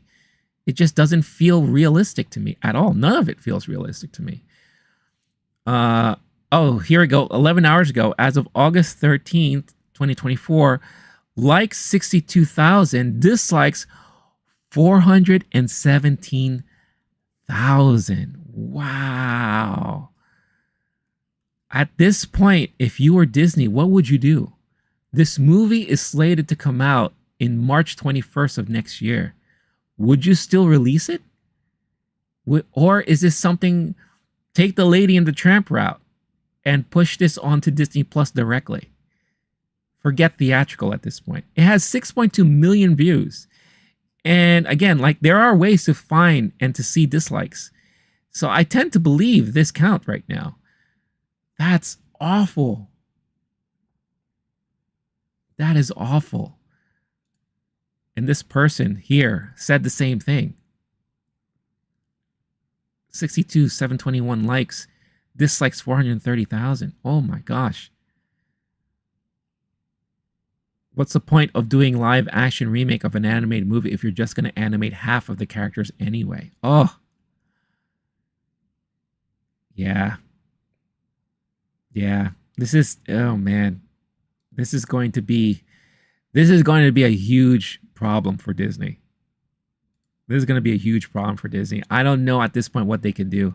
I think if I were them, I would cut my losses and just release this directly to Disney Plus, because there's no winning for you guys here at this point. There's no winning. People are going to hate watch this thing. That's what's going to happen. People are going to end up hate watching this thing. My motto and my what I always believe in is that before I shit on something, I have to watch it for myself first. I'm definitely going to watch this, and then I'll see how I feel about it afterwards. But yeah, this looks terrible. Looks terrible. Colonels, it's terrible that a small percentage of the world can change the masses' thoughts. The exception never makes the rule. Yeah. I'm with you on that one. Star-Lord saying, I've missed a lot. Warwick Davis played the Leprechaun like 5 times, even one when he wasn't a killer. I just disagree with Peter Dinklage. He's not as fun as Warwick Davis. Well, the thing is, Peter Dinklage, he considers himself to be a real actor. Like, again, I've mentioned this before. There are certain people like a Rachel Zegler, like a Peter Dinklage, who are like thespians. You know, they are like so into the craft of acting that sometimes they can be overbearing, sometimes they can be annoying, and sometimes what they say can be off-putting, right? I don't agree with what he said, because you do have a lot of little people in the business who are always trying to get work. And this would have been a great opportunity to cast a lot of these people. But instead, because of that backlash that they got, and Disney tries their best to avoid conflict. Regardless of what's happening with the Gina Carano situation and, what else? That's a great example, right? And this situation now, they tried their best. Oh, the Jonathan Majors situation, right? Despite of all those things, they really try their best to stay away from drama and to be put under like a drama light, right? Microscope. But at this point, it's kind of, you can't ignore this at this point. You have the first teaser trailer comes out and it gets panned by a lot of people, right? You get dislikes, you get ratioed at this point, right? Majorly ratioed. I didn't see one comment so far that said, oh, this looks nice, or this looks like it's going to be fun, right? I mean, I'm trying to go through here. Oh my God, this is so messed up. Someone said Rachel Zegler looks like Lord Farquaad from Shrek. Oh. The only nice comment that they have is that, yeah, and this is the second comment to mention it, that they didn't disable the comments. Oh, man. Yeah, oh, see, someone just posted something that is exactly what I'm talking about. I scrolled through the comments for like 10 minutes and can't find one positive comment. That is crazy. See, I'll show this on camera. That is crazy. Oh man, this is going to be a hot mess. I'm sorry. I'm sorry to all you fans of Snow White and Disney who maybe were looking forward to this, but this ain't it. This ain't going to be it. It's kind of sad when you see something like this, and then it actually makes Mufasa and Lilo and Stitch look better. And those are the ones that I'm not looking forward to at all in the slightest. So It is what it is. Speaking of Mufasa, that is the next trailer I'll be checking out for the first time here. Another trailer that was released during D23. So, let's see. Just want to check up on the chats real quick. Then he should shut the fuck up about characters he don't take serious if he's a serious actor. Yes, accurate. She does in regards to looking like Lord Farquaad. That is so brutal. That is so brutal. It is accurate. It's so brutal. I feel bad in a way. So, speaking of Shrek, I can't wait for the new one. Yeah, the new one's going to be interesting.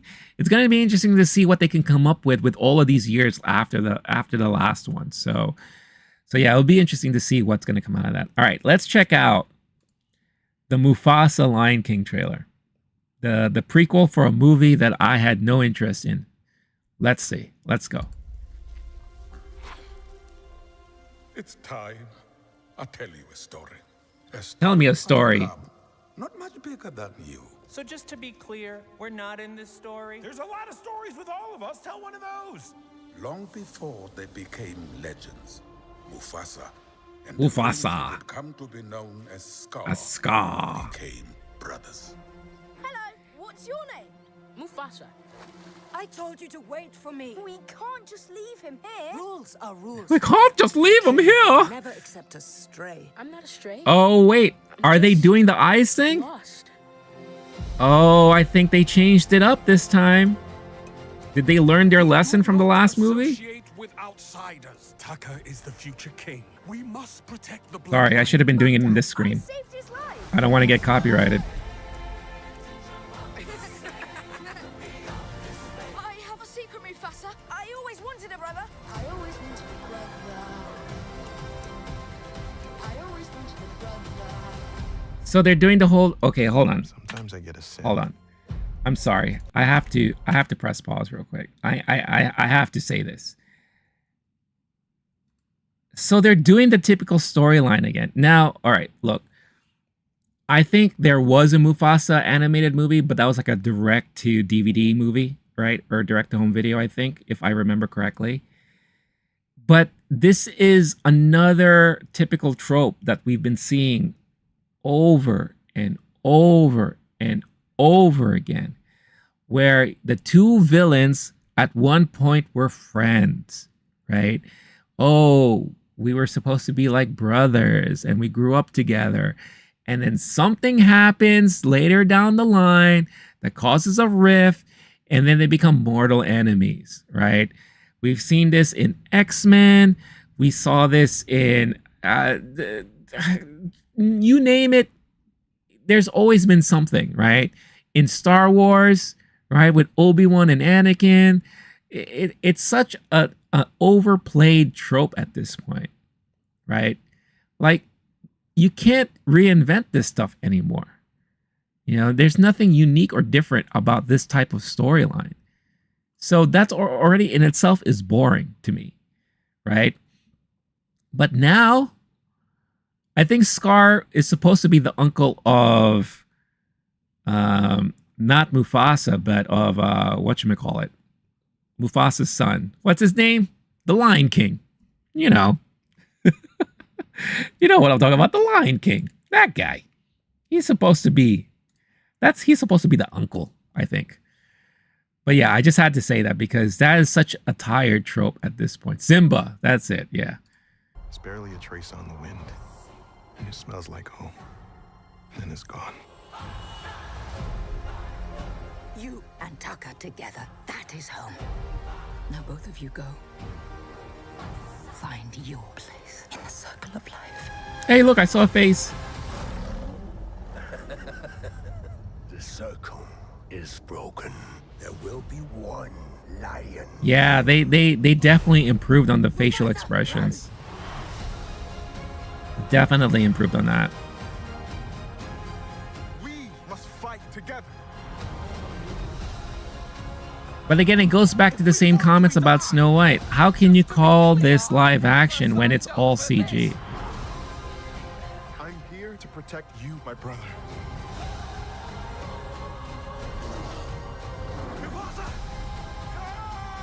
Oh no!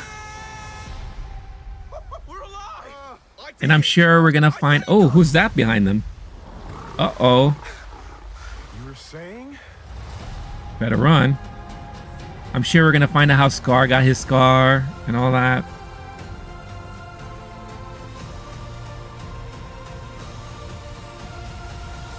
Oh, Lin-Manuel Miranda again. All right. All right, calm down. We saw it already.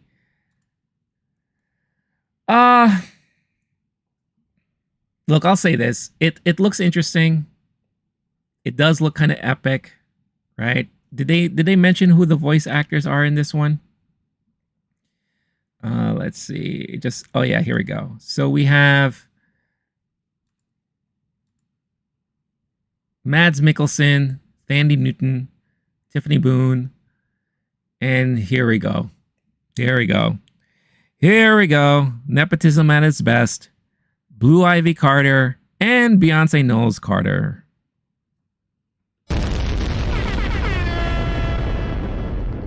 Already, I am completely turned off by this.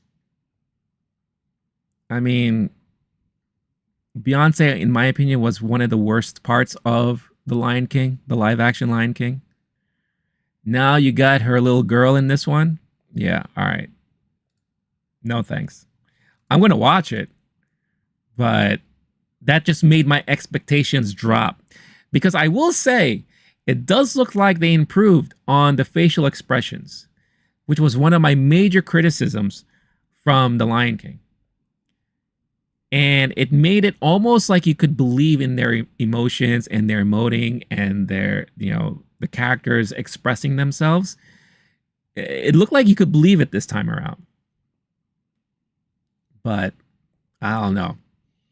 With this type of voice acting, we'll see what happens. But yeah, I don't know. It's going to be interesting. Return to us Mike Myers and make a third Wayne's World movie. Yeah, I don't think that's going to happen. I would love to see that too, but I don't think that's going to happen. Star-Lord, this feels like they made a new Lion King video game because this is hard to deal with. It's a lot of CG. It really is. It's very CG filled. And I don't know. It's like, can you really call it live action if they're just recreating live action in CG? Now, it does look pretty realistic. That's something that I will not knock it for. I mean, the other Lion King live action movie felt that same way too. But yeah, I don't know. Let's look at the comments. Let's look at the comments. You got this, out of all the trailers that I reacted to today, this one has the most views. 10 million views. Over 10 million views for this one. So let's look at some of the comments here. How freaking old is Rafiki? I swear the monkey's been alive for like that whole family's bloodline. Oh, here's a positive. This trailer looks a lot better than the trailer for the first live action Lion King. Also, like how this isn't another redo, but an original story. If you remove the water from at 218, this looks like the location Mufasa died. The tree instantly transported me to that scene. Disney out to break my heart all over again.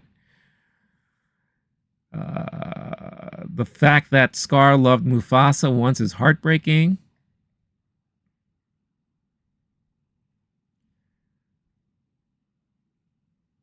Something about the accents, African lions that studied at Oxford. That's pretty funny. I always wanted a brother.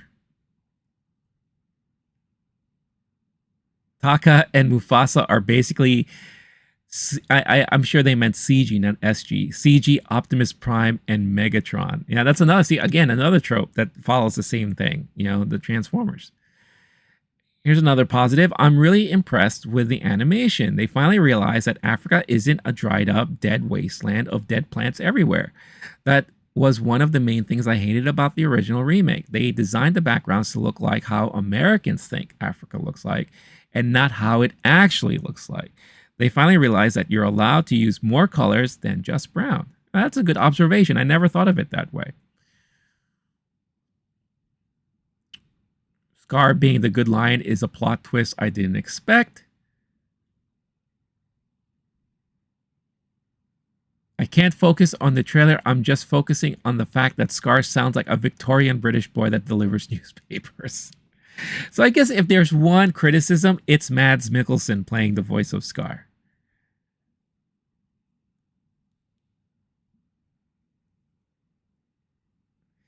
Okay, here's one. Everyone's talking about those accents, but I can't get over how lifeless it still looks. Hopefully the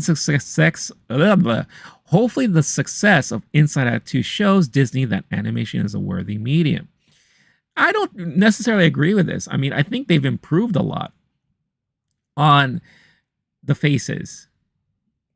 So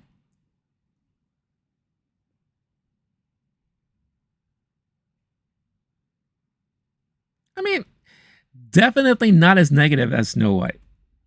I feel like there's definitely a lot more positive comments in this trailer than Snow White got. So I guess for all I know, it sounds to me like there are people who are really looking forward to this coming out. You know, and that's great. Good for them. And I hope it works out. I hope it turns out well. We'll see when this comes out, December. It's a great time for this to come out during the holidays.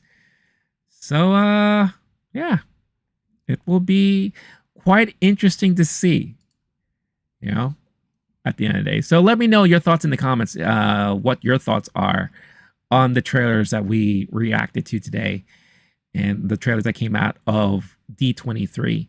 And what are you looking forward to the most out of everything that you saw? And if it's Snow White, I would love for you to explain why. That's all I'll say about that. But other than that, like I said, there were other trailers that were not officially released. That includes Thunderbolts, Daredevil, Born Again, and Mandalorian and Grogu. They did show footage of all those things at D23. You could find them online. You know, this is definitely one of those events that I'm surprised so many things leaked online and not a lot of them have been flagged from Disney. So I find that kind of impressive overall. So I'll be checking those trailers out separately, but we can talk about those trailers through like descriptions and all those things. So let's talk about just the news in general that dropped from D23 overall. But before I do that, let me check back with the chat. It's a hard difficulty. I won't be able to finish it. It's fine. I'm getting it all out of my system. What game are you talking about? Did they make a new Lion King game? Or are you talking about the old school Sega Genesis or Super Nintendo Lion King game? Not for me. I'm not into this kind of Disney. Everything?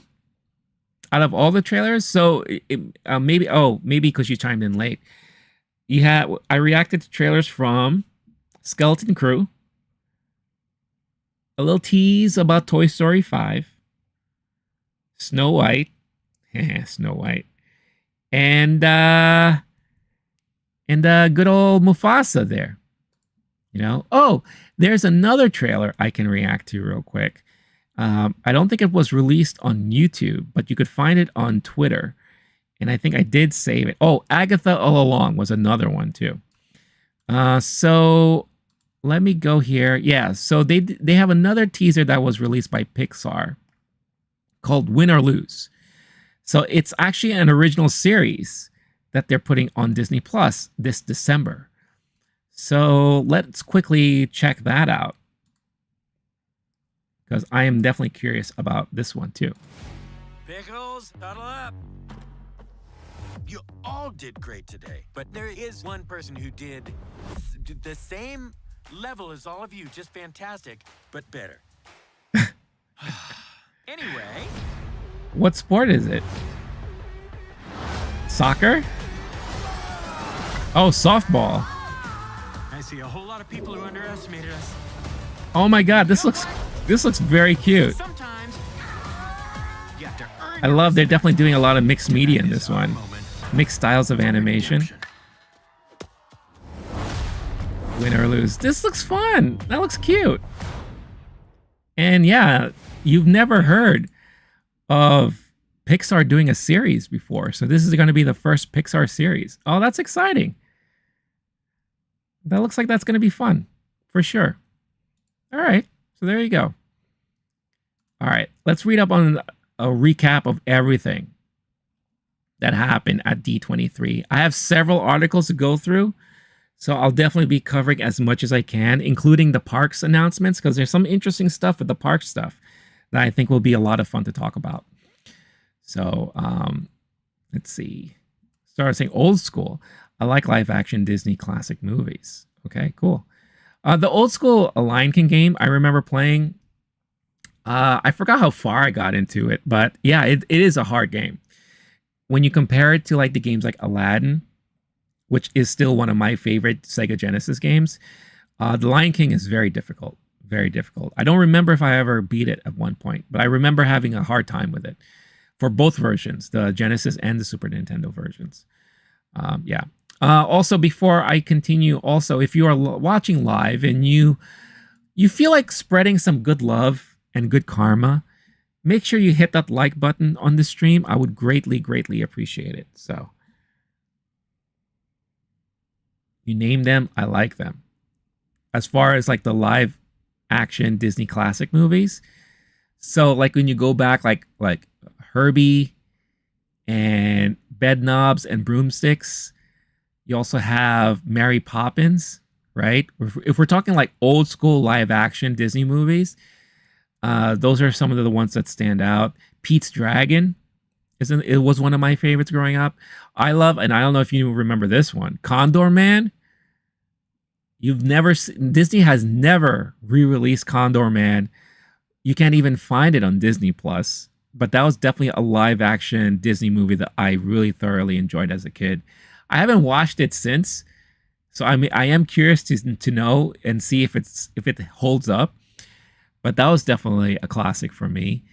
And I guess if you go more into the 90s and 2000s, you have Freaky Friday, The Parent Trap, the old and new version, right? They announced that Freaky Friday 2 is coming out soon, right? Honey, I Shrunk the Kids. Yeah, again, if you're going more into not modern, but past that age I was talking about. So yeah, Honey, I Shrunk the Kids. Heavyweights is another good one. Was Batteries not included Disney? I don't remember. I feel like that would have been a Disney movie. Batteries not included. That might have been Amblin. Let's see. I'm trying to look it up now.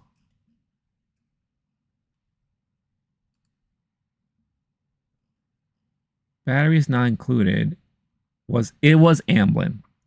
So that's Universal. So that's not Disney. Let's see. Mighty Ducks, which is a movie I never saw when it first came out. I actually watched that later in life, and I thought, I could see why people like that movie. It's a lot of fun. But yeah, so you're definitely of that era past the era that I was watching a lot of live action. Is Miracle a Disney movie? I feel like Miracle was another one. I don't know. I'm just naming stuff at this point. Kevin Davis. What's up, Kevin Davis? Nice to see you. Snow White live action box office total run prediction 800 to... No, sir. Kevin, I'm sorry. I like you. I totally disagree with that. Snow White, the live action, will not make $800 to $1 billion. No way. Let's put it this way. Out of all the live action Disney remakes that they're doing, or that they've done, with all the CG that is in this one, right? It reminds me of Beauty and the Beast. The one with Emma Watson. The Hermione, right? I'm going to look up to see how much Beauty and the Beast did. And Beauty and the Beast has international appeal. Yeah, I know a lot of like countries internationally were looking forward to that Beauty and the Beast remake, right? So let's go. Let's see. March 16. All right. Now, Beauty and the Beast, I think, has more international appeal than Snow White does, right? So domestically, Beauty and the Beast, and again, it was not a great movie. And also, you have to think this is 2017, pre-pandemic, when people were still really going out to theaters and watching movies. All right. Domestically, it made $504 million. Internationally, it made $764 million. So yes, if you were to put the worldwide total together, $1.2 billion. But look at how Snow White looks compared to Beauty and the Beast. Snow White looks abysmal, in my opinion. I don't think it has a chance to even make 500 million, like worldwide, in my opinion. That's just my opinion, but I think it's going to have a huge struggle for that. Freakier Friday, which is the sequel to Freaky Friday, box office total run 600 to 700 million. I also think that's a little bit of a stretch. I think it will do maybe 300 to 400. Kevin Davis, Tron Ares, box office total run 500 to 600. Maybe. Lilo and Stitch. See, now Lilo and Stitch, I think, is more beloved recently than Snow White, than the old school stuff. So I think Lilo and Stitch actually has a higher chance to possibly do $1 billion worldwide, because out of all the Disney animated movies, I should say, Lilo and Stitch in more recent years has a higher fan base out of a lot of the other ones. So I think Lilo and Stitch, if done right, again, we haven't seen anything but the whole CG Stitch come out. I think that has a higher chance of doing $1 billion business at the box office. If it looks fun, if it looks good. Snow White, unfortunately, just does not look good right now. So I don't think it's going to do that much money. So started saying our granddads sure knew how to make them. Yeah, I mean, look, there was definitely a golden age of Disney movies. I feel like they've run out of original ideas and they think of it more just business now. So that's why we are seeing a lot of the live action remakes, sequels to movies that came out before. It's just how it is. You know, they still do well animation wise, but not that well like they used to, I think, in my opinion. So we'll see what happens. But yeah, nothing compares to like the good old days in like the 80s and the 90s of Disney live action and animation. Well, hold on. I will say there was a period of Disney animation that was pretty bad. That was when you were getting your, and not saying that it's bad for me. I still enjoyed it. But I remember that's when you got movies like, what was the dog movie with Bruce Willis as one of the voices? Holy cow. It came out after Rescuers Down Under. Disney animated movies. The Black Cauldron, which was a huge bomb for Disney, but I really enjoyed it. That came out like in the mid to late 80s, I think.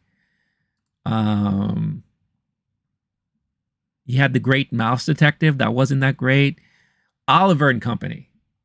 That's it. Oliver and Company was considered not a great movie when it came out, but I really enjoyed it. I thought it was great.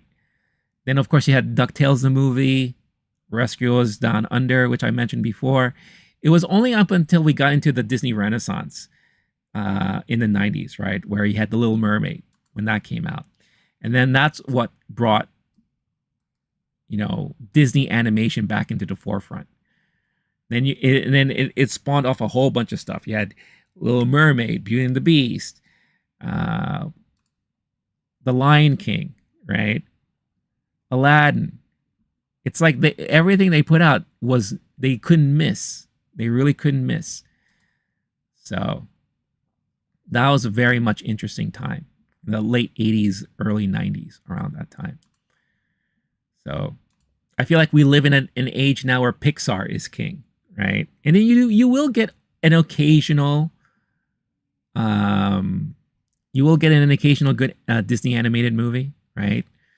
Like I said, I think the last really good Disney animated film was Lilo and Stitch. That's why I think there's a huge fan base for that. And if the live action CG is done right, then I won't be surprised if that movie does extremely well internationally, worldwide. So, all right, let's go on and let's read about some of the news coming out of D23 overall here. So, Bob Iger got a rockstar worthy welcome Friday night as roughly 12,000 screaming fans gave the Disney CEO a standing ovation as he kicked off a super-sized panel at D23. Quote, "Wow, that was more than a warm welcome," Iger told the crowd, adding, "Boy, did I miss you." And I think we all missed Bob Iger too, because Chapek was just not doing it. Not doing it one bit. It was a homecoming for Iger, who missed the last D23 in 2022, as he was in the midst of a temporary retirement. This year's biannual convention gave filmmakers and execs such as James Cameron, Kevin Feige, Pete Docter, and Jennifer Lee the chance to announce new projects and tease what's coming over the next year. This year's presentation took place at the Honda Center in Anaheim, California, meaning around about twice as many people were in the room as in past years. Ahead of a panel, a pep squad pumped up the crowd while fans were handed light-up bracelets and envelopes with magician David Blaine's logo on it and featuring a deck of cards. More on that later. Read on for trailers, highlights, and new announcements from the panel. So Mufasa, we already talked about that. Tron Ares. Now, this was an interesting announcement because we knew that they were making a sequel to Tron Legacy for a while. I believe that's the name of that last movie that came out, right? But I was actually surprised that they were going back to the grid in this point, because that movie didn't do as well as they were hoping it was going to do. Outside of the Daft Punk soundtrack, I thought it was decent. You know, I was disappointed when I saw that because I was very eagerly anticipating that movie. And then I was just like, okay. Now when they announced Tron Ares, I think the biggest reveal, the biggest pop out of me was when they announced that Nine Inch Nails was going to reunite to do the soundtrack for this movie. I just thought, wow, what a great way to do a soundtrack, and what a great reason to have a reuniting of Nine Inch Nails. And you have Trent Reznor, who's already been doing soundtracks for movies with Atticus Ross for some time now. I mean, that's like his secondary career now. That's like a switch in his life. So interesting to hear this news.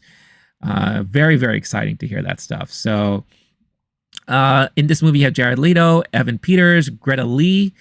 Great actors in this, I think. Disney showed off mind-bending footage from the threequel. After that, a red laser revealed the iconic Nine Inch Nails logo to screams from the crowd. Let's just watch this real quick. Hopefully I won't get demonetized for it, but yeah. When I saw this on my feed, I was elated. I was so happy. So happy. So I can't wait to see what the initial footage will look like when we hear more about this movie coming out. Kevin Davis, box office hit films 2025. All right, so we're going into the future for next year. Avatar 3, Zootopia 2, Jurassic Park 4, Fantastic Four First Steps, Captain America 4, Mission Impossible 8, and Superman. Disney Animation Studios will have a comeback. Well, we'll see. We'll see about that. As far as your box office hit films, I don't disagree with any of that. I think, however, my big hot take is because of how surprisingly poor Mission Impossible did at the box office last time. I don't think Mission Impossible 8 will do any better, in my opinion. But I could be wrong. I could be completely wrong. I like to do my predictions for next year's box office later in the year, so we'll see if my list matches up with yours there, Kevin. But I always appreciate your comments, and I always appreciate your passion for this stuff. You know, I don't get to talk about box office stuff with a lot of people, so I always appreciate it. Nightmare, what's going on? Hello to you. Hope you're doing well. Hope you're having a good day. Star-Lord saying Lion King was ruined for me because the theater was so loud. Really? I was too young to remember. Aladdin was hilarious when I first saw it, thanks to Robin Williams. Oh, absolutely. Robin Williams made that movie. Made Aladdin. So that's why anything with Aladdin after the fact is kind of sad knowing that we can't get Robin Williams to voice the genie again. So Snow White, yeah, we talked about that already. Freakier Friday, that is the sequel to Freaky Friday. They got a title, Freakier Friday. Lindsay Lohan and Jamie Lee Curtis will come back. They didn't show anything, so they just had them come up on stage to talk about it. David Blaine's Do Not Attempt, which I think is a show on National Geographic coming out next year, showed off a mind-blowing trick for the crowd of 12,000. He asked everyone to take out a deck of cards they were given at the start of the show, cut their deck twice, and put the new card on top. He then pulled 2 people from the audience, and one pulled the 3 of hearts. It turned out everyone in the audience pulled the same card beforehand, so 12,000 people were holding up the 3 of hearts. He is definitely a witch in real life. Nightmare saying, play a movie for us, Deadpool. Nope, I can't play movies on stream because of copyright. Starlord saying, AI voice Aladdin like they did Darth Vader. I guess they could do that. Didn't they do something? Oh no, they didn't do a new voice. They used old clips of Robin's voice acting as the genie. When they did that short, they did an animated short celebrating 100 years of Disney animation or something like that. And I think they reused a lot of his older voice clips. So they could try.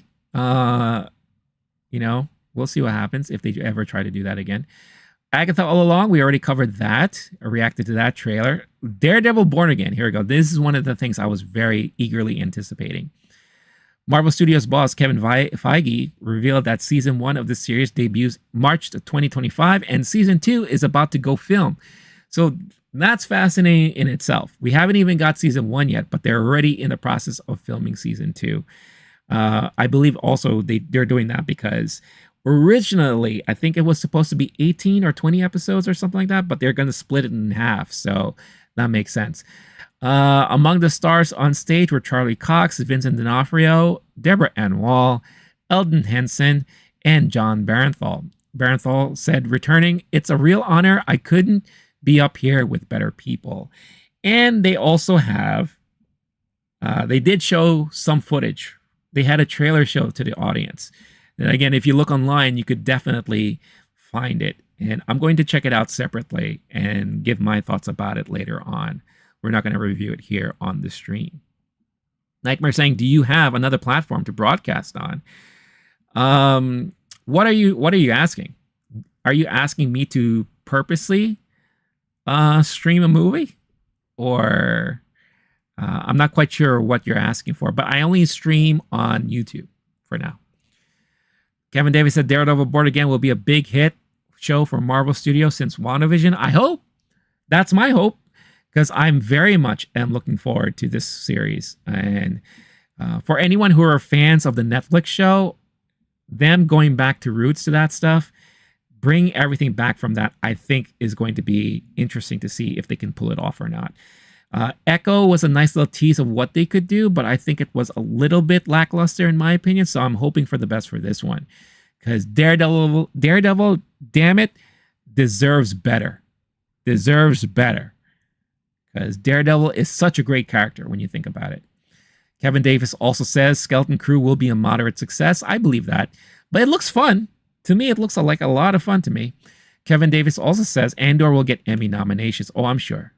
They're going to bring it hard in Andor. And the way they've been treating that series, that's what I've been waiting for. That's what I've been wanting for Star Wars for a long time.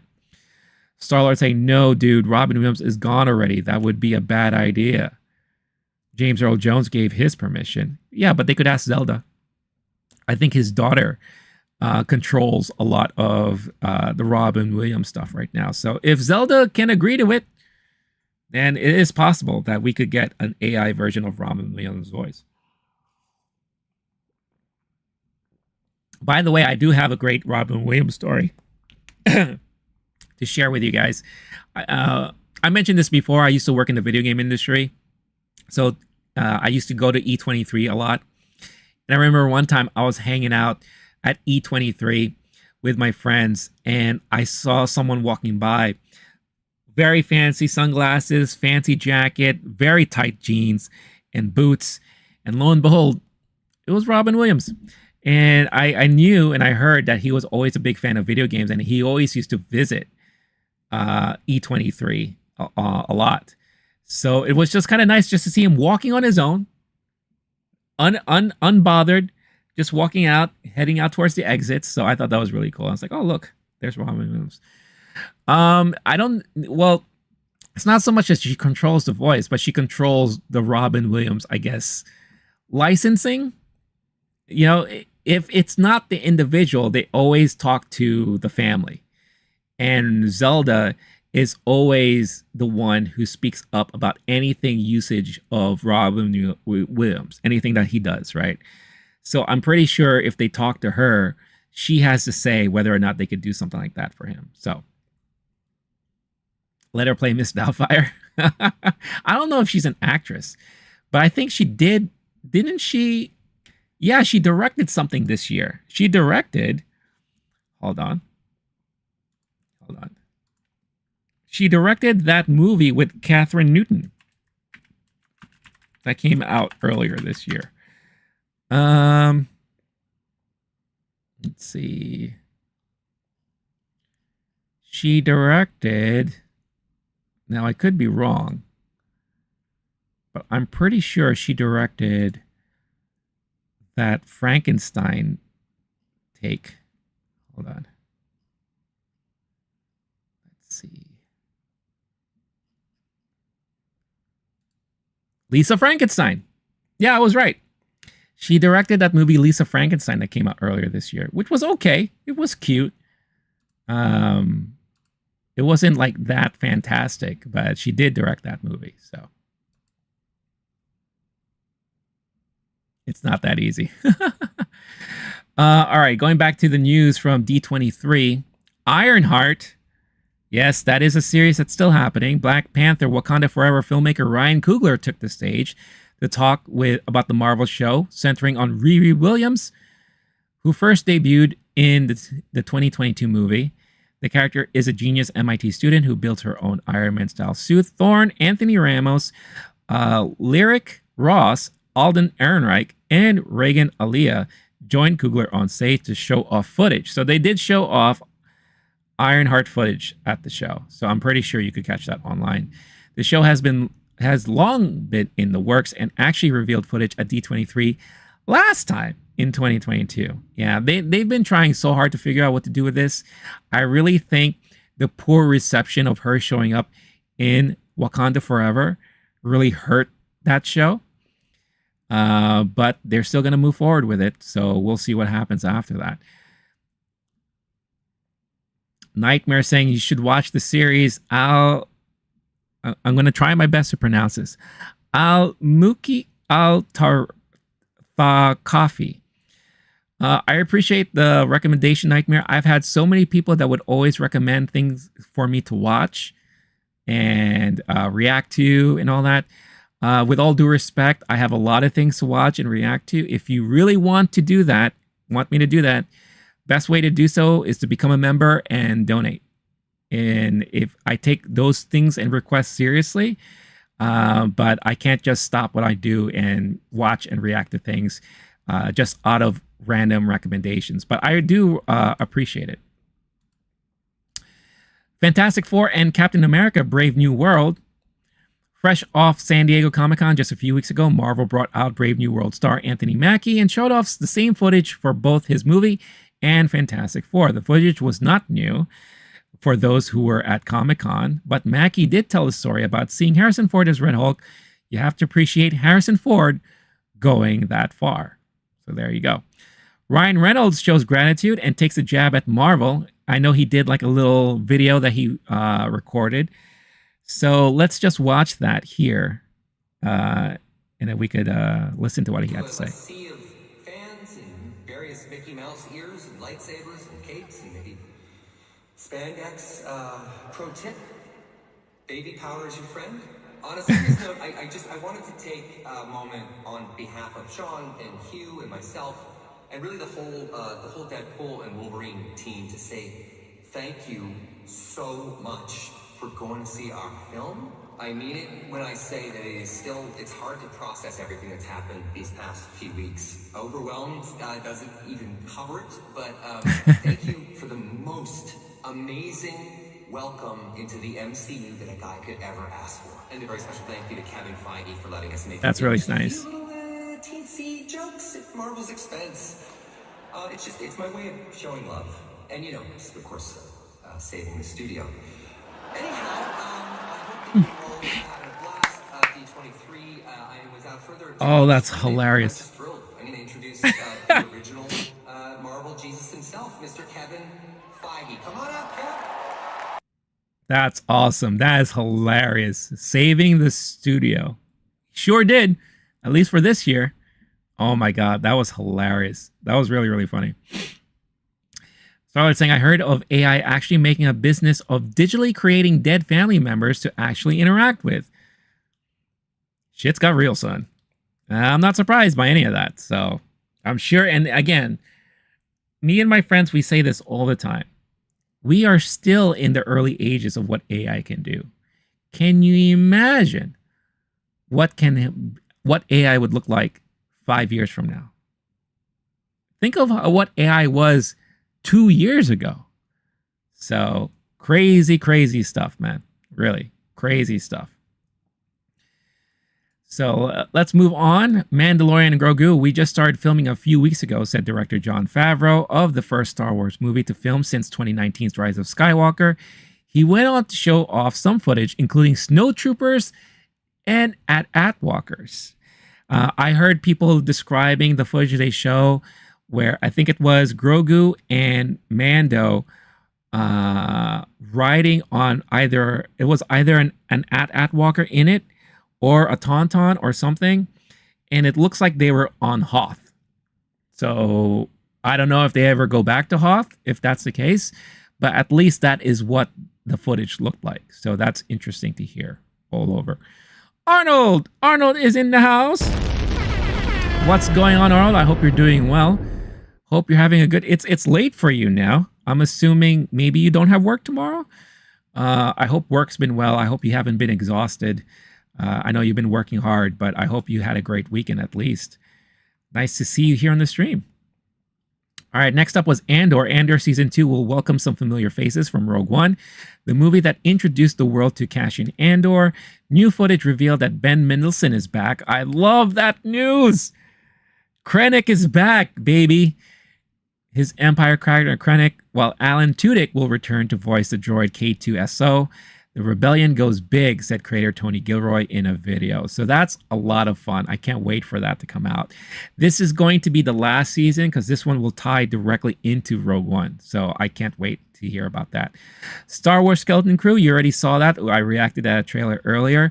There is a Frozen 3 in the works. Disney Animation's Jennifer Lee revealed that Frozen 3 will bow in 2027. I believe there was an announcement made this morning that it's going to release November 2027. So they're aiming for the holidays for that year.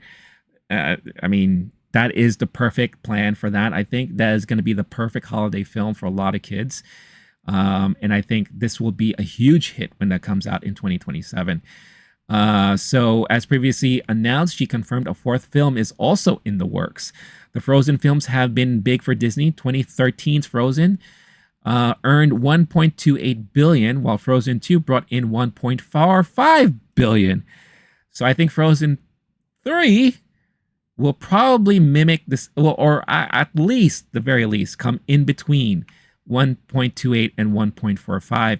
I think Disney should follow the same strategy they did with Inside Out 2 and not have it come out on digital for at least 6 months, if not longer. I think that is a strategy they should, use moving forward, because that's honestly what led to the success of Inside Out 2. So I think that will be a very exciting for a lot of people. Believe it or not, I have not seen any of the Frozen movies, so I don't have any leg in the race in this one. So Arnold's saying, I have tomorrow free. That's good. I work every day from 1 p.m. to 8 p.m. Okay, got it. Well, that's good. At least you have a day off tomorrow. So that's awesome. You get some time to relax, do some things, play some games maybe, have some fun.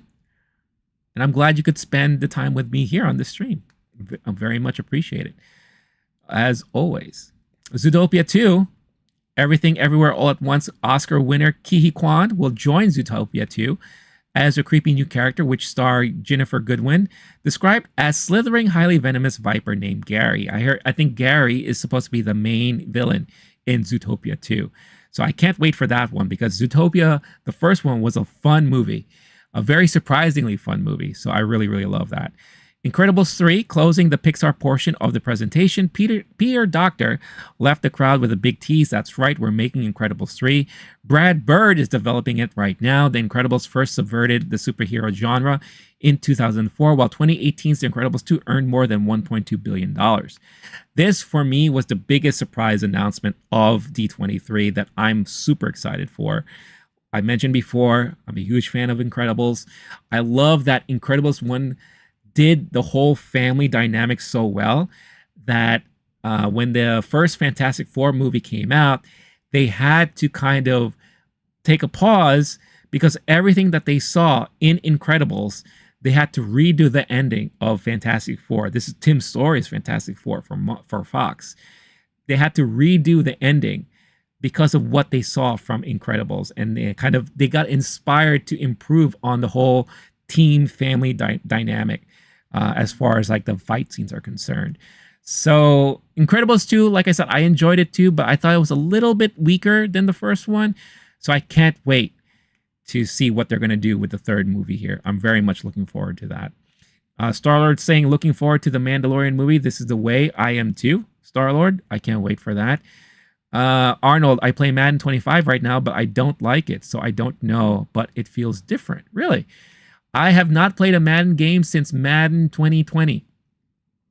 So I don't know what different it would feel like, but I'm sorry to hear that. That kind of sucks. Nightmare says the series that they recommended before is an Iranian-produced history series. Okay, that's good to know. Well, if anyone else is interested in maybe checking that out, Nightmare is suggesting a series called Al-Mukhtar Al-Thaqafi. I hope I'm saying that right. And if not, I apologize. I really apologize. Also, if you're watching on the live stream, don't forget, hit that like button, y'all. Everyone here will greatly appreciate it. Everyone will be super happy that you did. And react. Star-Lord was saying, Arnold, this is interesting. I was thinking about downloading Madden 25. Should Star-Lord download it or not, Arnold? Let Star-Lord know, who is watching on the horizontal stream. If you don't know, also, there is a horizontal and vertical stream happening at the same time here on YouTube. Why? I like to provide options for everyone based off of your viewing pleasures. Arnold says, no, don't do it. Star-Lord says, now I won't. So there you go. You know what I'm playing recently? That it's an older game, and I haven't had a chance to play it, is Fight Night Champion.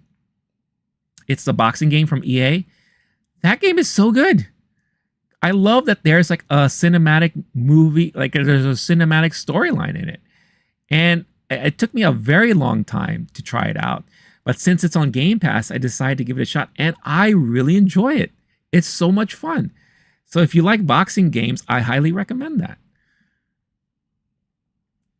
All right, moving on. We got Hoppers.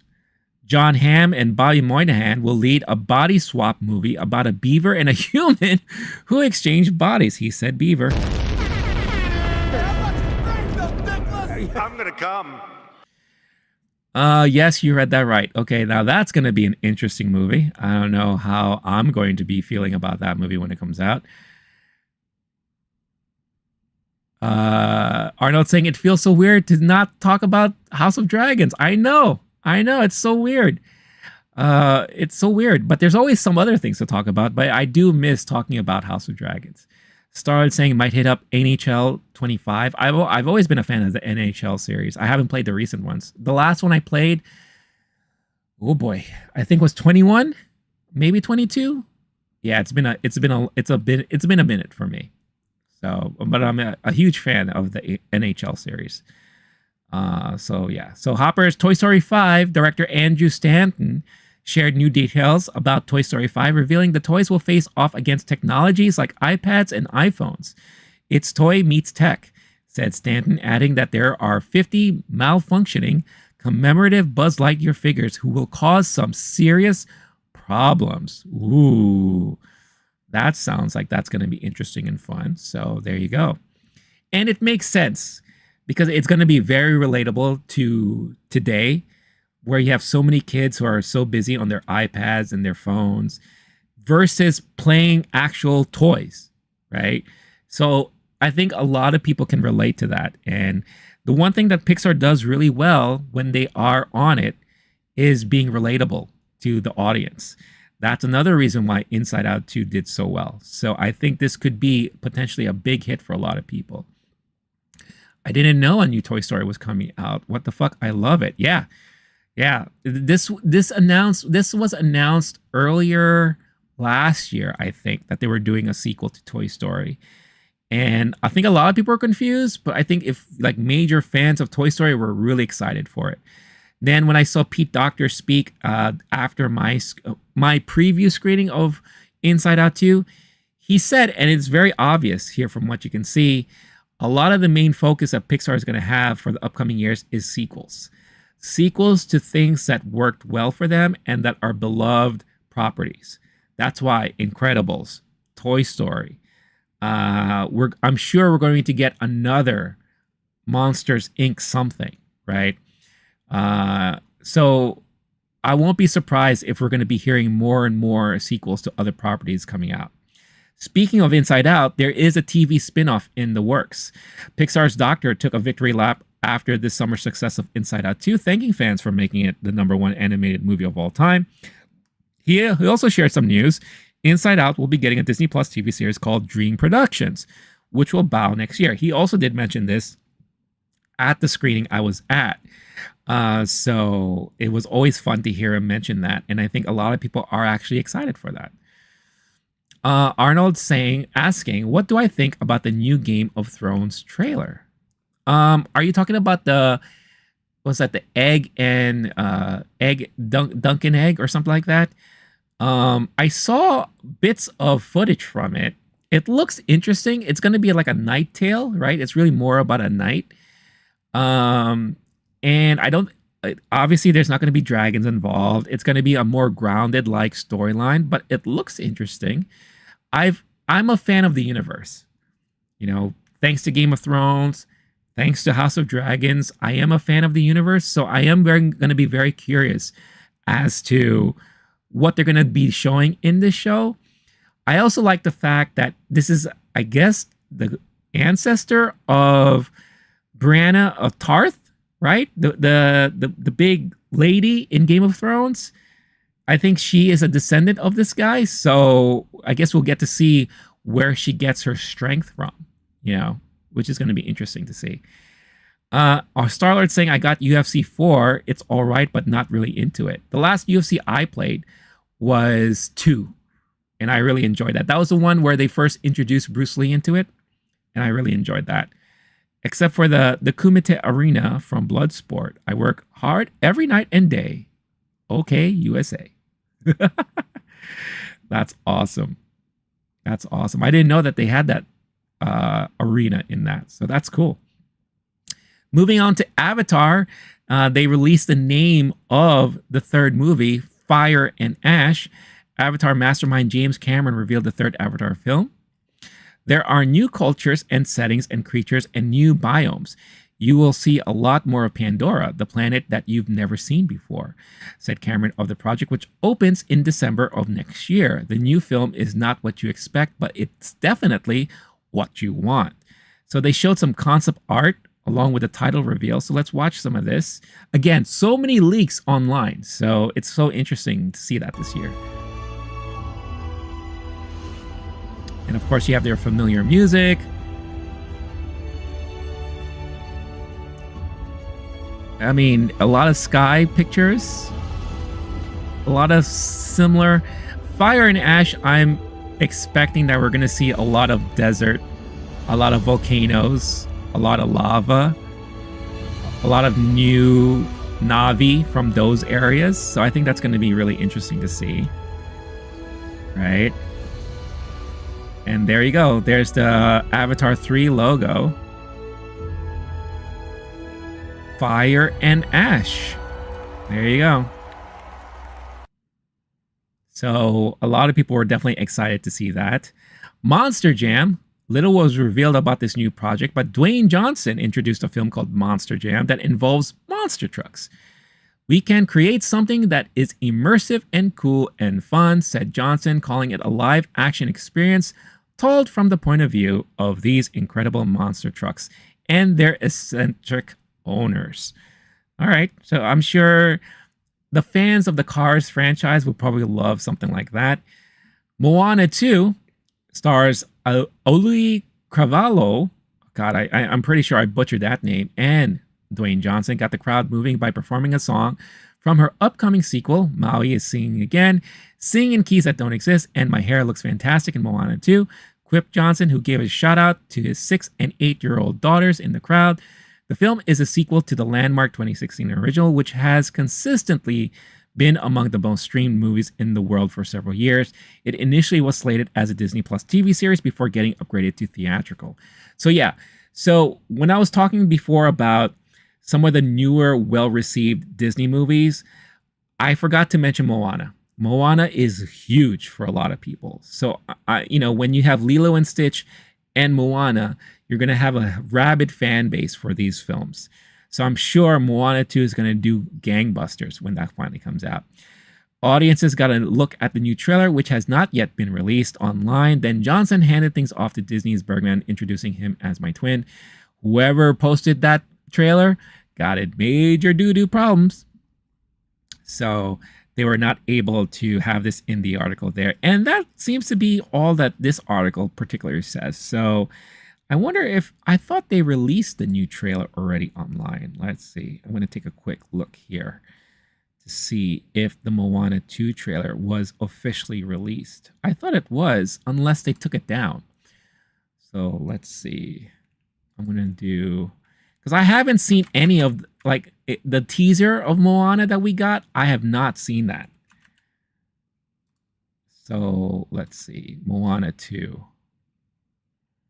Yeah, so there was an official trailer that was released 3 days ago. So there you go. So the official trailer is out. I haven't seen it yet. So you know what? Let us join me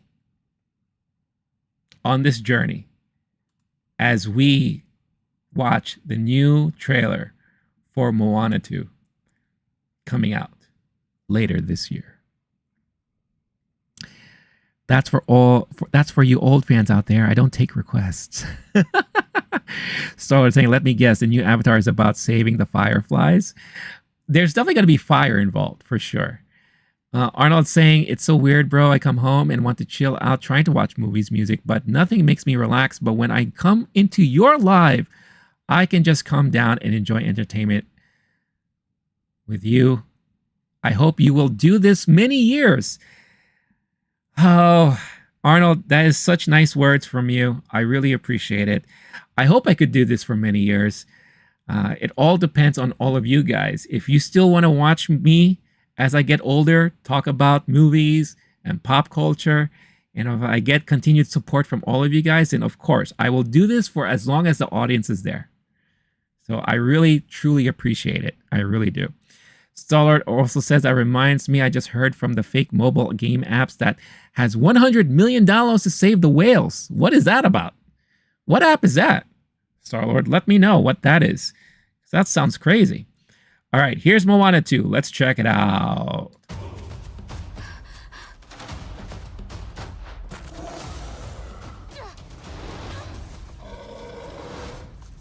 Ah, it's a little pig.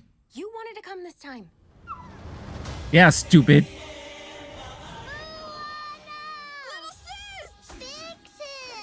Oh, that's cute. She got a little sister. It was 3 days.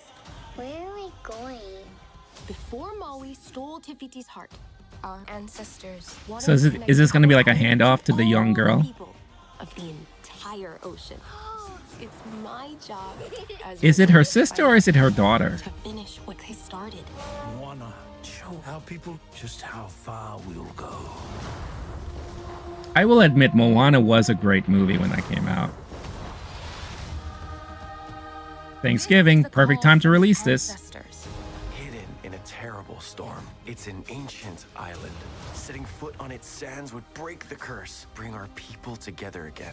I know what I So they're definitely exploring more of outside of their own Maui island. Can I get a chee-hoo? You will be destroyed. And your Ooh, who's this? Now I kind of miss the lava monster. Ow! What if you don't come back? Aww. I'll be back. I promise. Yeah, that's definitely her little sister. That's so cute. Oh, is that a grandma? Do I hear people? Those aren't people. Cockham. Oh, these guys look funny. They're like little pygmies. They're like the pygmies from the Mummy movie. Oops. Oh, one for good measure.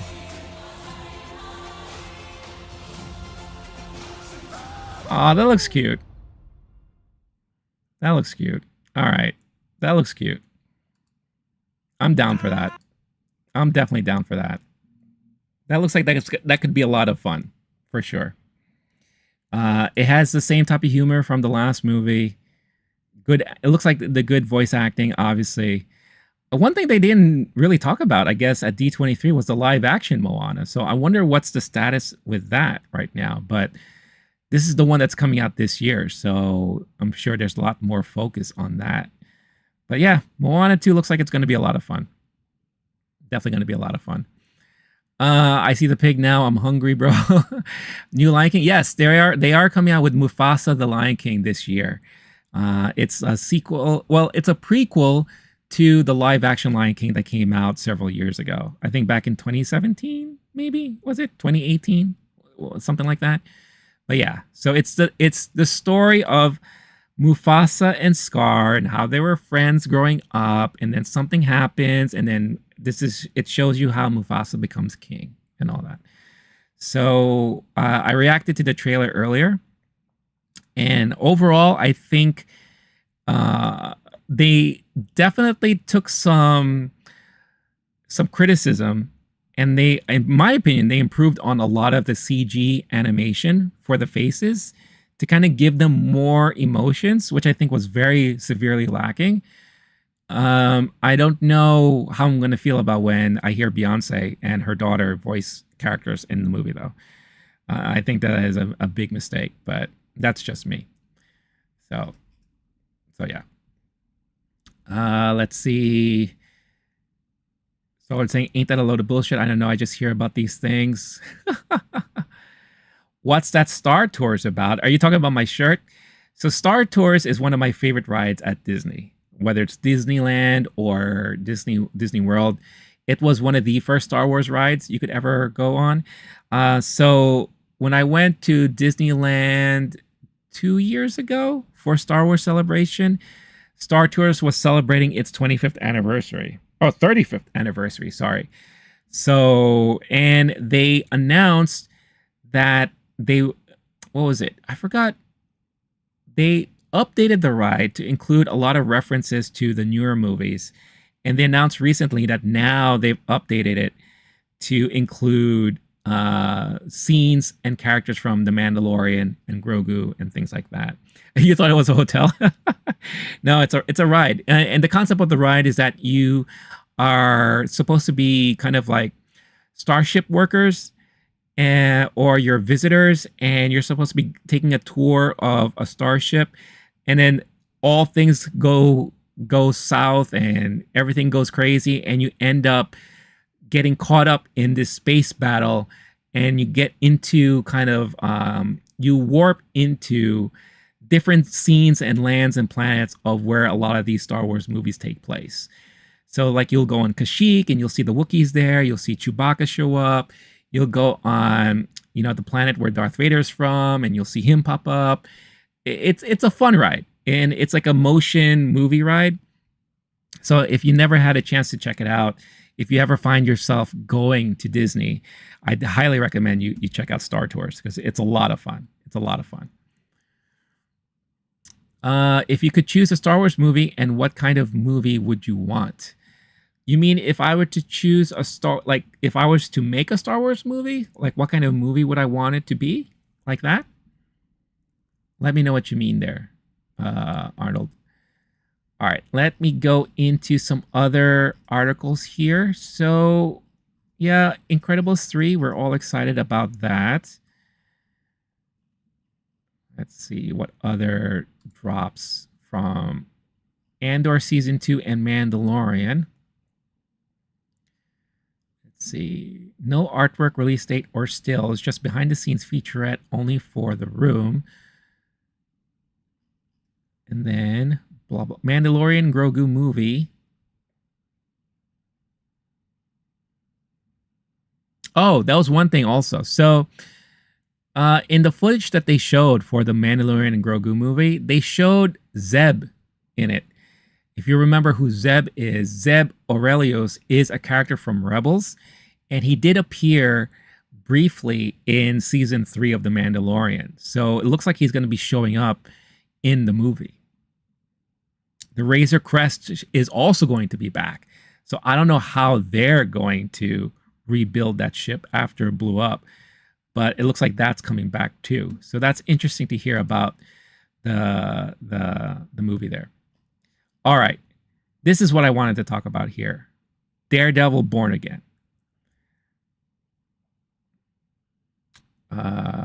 You know what I really want to check out? That lady breakdancing in the background. Oh, you could find it online. You can find it online. It was an interesting thing to see for sure. Arnold saying, yeah, like what story? Okay. So if I was to do a Star Wars movie, I've said this already before, and they were at one point working on a movie like this, and then they scrapped it. They were going to do an underground bounty hunter movie that's supposed to explore the deep recesses of like Coruscant. So like the underbelly, right? Now we've gotten tidbits of this in The Mandalorian. We've gotten small tidbits of this in Book of Boba Fett. We've seen a little bit of this in other shows, but I want there to be really main focus on the underbelly, the crime syndicates with bounty hunters and all those things. I don't want any Jedi involved, really. And I just want them to be like if there was one syndicate that had all of these bounty hunters, right? And you have characters like the lizard guy, and all those things. I think that would have been a fun series or movie to do, to really just show the other side of Star Wars, right? If I were to do a movie like that, that's what I would do. What about you, Arnold? Star Wars saying she looks like if Scar and Mufasa beat the shit out of her. Well, what she was trying to do here, and like I said, I give her a lot of credit for this. She's from Australia. So she was the Australian delegate to represent them in breakdancing.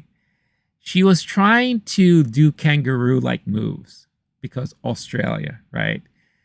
Now, it looked foolish and goofy, and it was just a hot mess. But I give her credit for at least trying. It sounded to me like Australia had nobody they could use to be part of their breakdancing club. She shows up and they're like, I guess she'll do.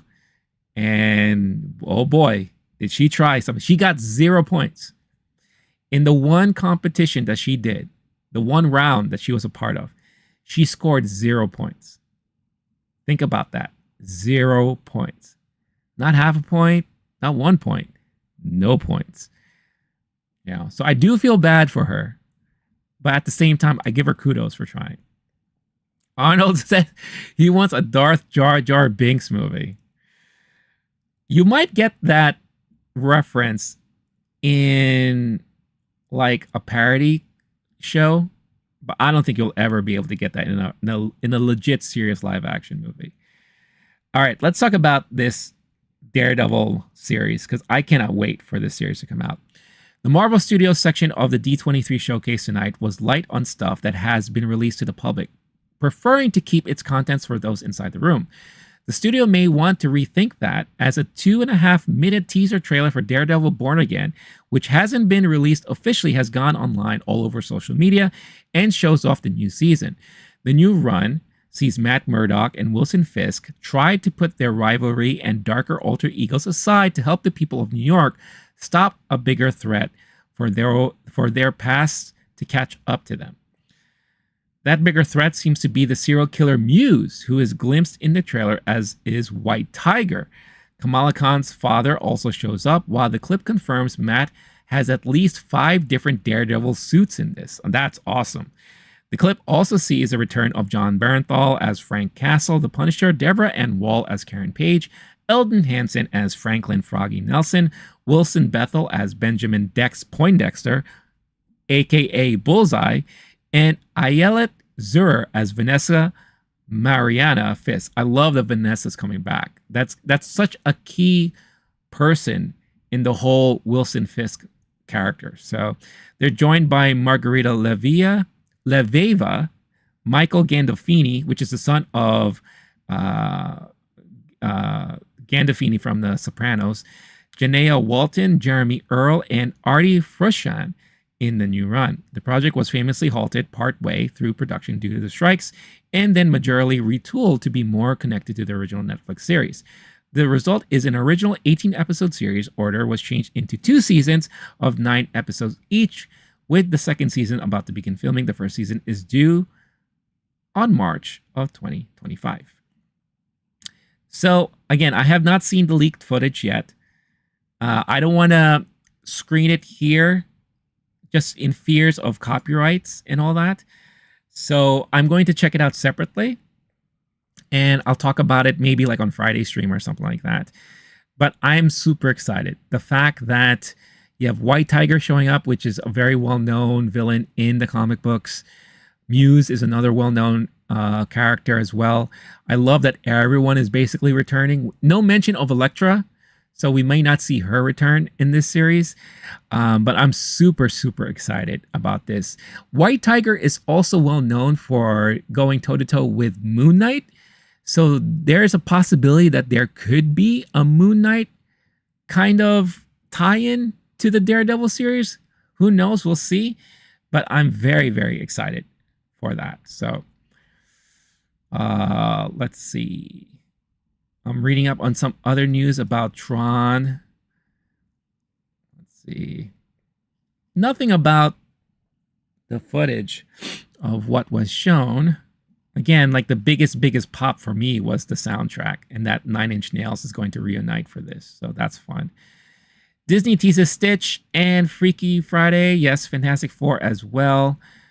So if you want to see, this is basically, I'll show you exactly what they showed for Lilo and Stitch, and it's very quick. It's not nothing like crazy or anything like that. But here, so this is what they showed.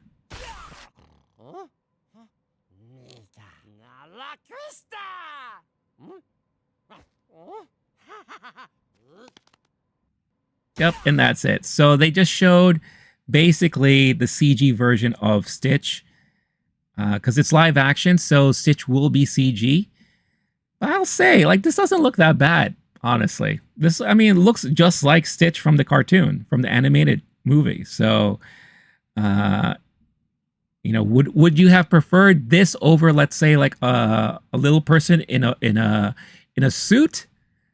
That's to be debated, I guess. You know, like, did we want to see Alf, like another Alf-like character, show up with Lilo? I guess we'll have that debate moving forward. But that's basically what they showed. And apparently the crowd enjoyed it. So the audience really enjoyed it when that was shown. Let's see if there's anything else here. Freakier Friday.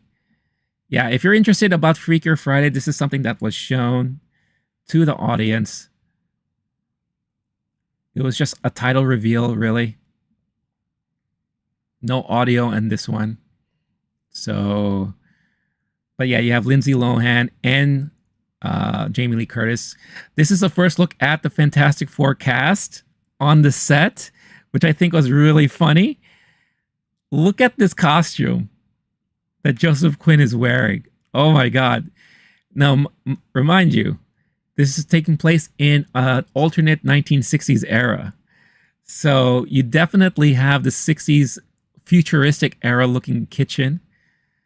Pedro Pascal looks very much, he looks like Walt Disney. Is it just me, or he kind of looks like Walt Disney in this picture, or his brother? He looks so unenthusiastic being in this photo, and Joseph Quinn just looking hilarious in this costume. It looks so funny. Joseph Quinn as Johnny Storm for the Fantastic Four First Steps. There he is. He looks really hilarious. I don't know. This looks really funny, but I dig it. But yeah, you got a little look at that at D23. Let's see here. There was another showcase that they had that talked about Marvel animation, which I thought was very interesting. They showed off a new image of all the characters that are appearing in that animated show that they're working on. Your neighborhood Spider-Man. Your friendly neighborhood Spider-Man, sorry. So this is the full character, I guess, cast list that they're going to have on the show. So you have your Peter Parker there. This is supposed to be like his school years, so his very early years. And his different costumes, the regular Spider-Man costume. You know, you have your, if you played the video game, this was the negative costume, I believe it's called, right? So very interesting stuff, but you see characters like Doctor Strange. This looks like General Ross. There's Mary Jane in the middle right there. I'm trying to see who else you can pinpoint. Let's see. I don't know who this hulking thing is back here. That's Norman Osborn, looks like, right over here. Daredevil.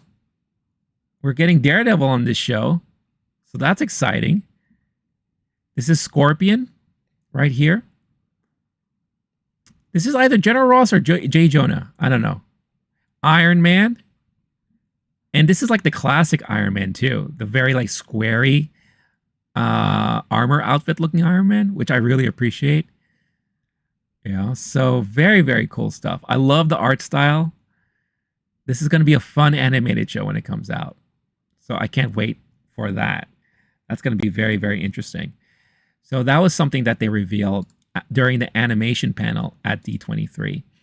But they talked about other Marvel animated stuff in the works. So let's go here. And let's recap everything that they talked about at the animation panel. Star-Lord asking, no Moon Knight Season 2? Nothing yet. No. I will be surprised, honestly, if they do a second season of Moon Knight. I think at this point, Moon Knight may just be a character that pops in and out of other series.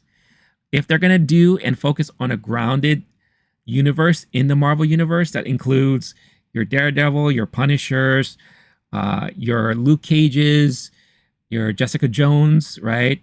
Possibly you could include Spider-Man in that. I could see Moon Knight showing up in that.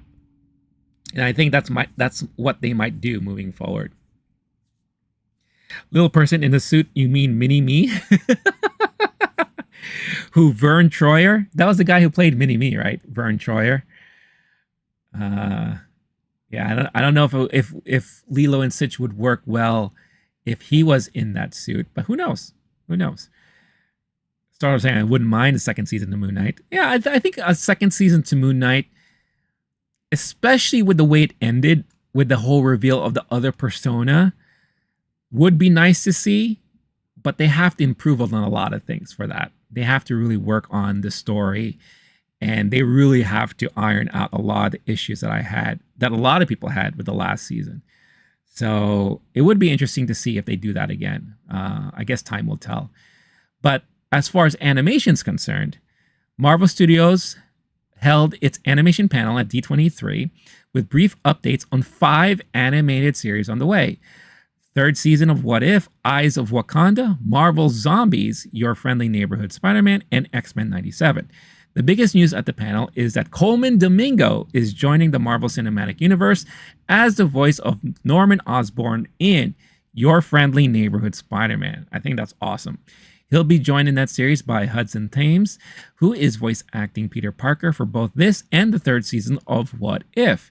Here, Norman is Peter's mentor and is a teacher with somewhat more questionable methods. And of course, if you know Spider-Man lore, Norman Osborn eventually becomes Green Goblin. So there you go. Speaking of What If, the panel confirmed the upcoming 3rd season will be the show's final one. So there'll only be a 3rd season and the end of What If. Confirmed first-time inclusions this season are Shang-Chi, Ironheart, and Moon Knight. Well, there you go. You're going to get Moon Knight in What If Season 3. The series will also boast an episode featuring an Avengers team of Sam Wilson's Captain America, Moon Knight, Shang-Chi, Melina, Red Guardian, Shuri, and Monica Rambeau in mechs that combine Voltron style to take on a horde of Gamma monsters. Holy shit, what is that going to be like? That's going to be fascinating. Marvel's Zombies is to be a 4-part event series and is confirmed to have a TVMA rating. Very little was said about X-Men 97 beyond the characters sporting the yellow-black new X-Men Grant Morrison suits. So they're going to go to the new modern yellow suits that we've seen thanks to Grant Morrison there. A reel shown does confirm Warlock, Havoc, Polaris, and Wolverine, among others, along with a shot of Jean and Scott combining powers. Finally, there was an Eyes of Wakanda, which veteran storyboard artist Todd Harris is developing with Ryan Coogler as a 4-part event series. Coogler was on hand to explain the series, does a beautiful job of representing the history of those who had to keep Wakanda secret over centuries. The biggest reveal for Wakanda was that at least one version of Iron Fist will appear in the series, as will the War Dogs. One scene shown sees Nomi fighting across a flotilla. None of these projects announced new premiere dates. So we're getting several people coming back. Moon Knight coming back for What If, and Iron Fist coming back in the Wakanda animated series. So it's going to be very interesting to see if these will eventually lead to spin-offs of their live action counterparts doing other things. It has not been announced yet that Iron Fist is returning to the Daredevil universe, but there was like hints that maybe he was going to show up and come back. So who knows? That's probably going to be something that they're going to keep very secret about. But I love everything that they're doing on the animated side from Marvel. And it's a good, refreshing change because Marvel animation for a long time was suffering. It was DC animation that was doing so well. But ever since with the Disney Plus stuff, they've been doing really good stuff. I'm in love with the What If series. Kind of sad that it's ending after season 3. It will be interesting if they ever think about doing a live action version of What If, which I think could be fascinating. But this Spider-Man show looks great. X-Men 97 was a fantastic first season, so I can't wait for season 2. And Eyes of Wakanda could be interesting. I guess we'll see whenever that happens. So really, really fun stuff coming through for Disney animation. Key Plays. What's going on, Key Plays? I hope you're doing well. Wait, this sounds like Fortnite kind of. Is this Fortnite Marvel or Star Wars? Or Black Panther? What are you talking about? Everything I just went through are animated shows coming to Disney Plus. So they're doing a lot of that stuff. But yeah, that What If episode where the Avengers have to form Voltron, that sounds very much like something they could have done in Fortnite for sure. Let's see. Ironheart is indeed still coming out. Yeah. No, it was never canceled. It was just always pushed back. Because I think they kept retooling it, reshooting it. I think they had a hard time trying to figure out what to do with that show. Because especially with the poor reception Ironheart got in Wakanda Forever. we all know where Blade is going. Yes, the one and only. Yeah, Blade. Look, there are rumors circulating that Blade may end up being canceled. I don't know if I believe in that. I do strongly feel like Marvel is trying hard to figure out how to solve the Blade problem, which you would think wouldn't be that difficult to begin with. But I think Mahershala is still interested in doing it, and as long as he's still interested, they still have a shot at doing the Blade movie. But who knows? Time away from actually doing what you're supposed to be doing can also be hurtful. So maybe Mahershala is tired of passing on potential projects that he could be working on. That maybe he's tired of it all, right? So who knows? We'll see. My fingers is crossed. I really do hope that Blade will work out. And yeah, we got our little teaser of Blade elsewhere. Star-Lord mentioned it. Again, I guess it's safe now because they've released new updated trailers with all this stuff. And you have the actors and people involved in the movie releasing all the cameos. So yeah, we already got Deadpool. We already got old school Blade in Deadpool and Wolverine, which is really fun to see. But yeah, we need a modern day Blade. And I don't think, because Deadpool and Wolverine proved that all of those old iterations are done with. They're in the void. They got their last chance to say hi and goodbye to everybody.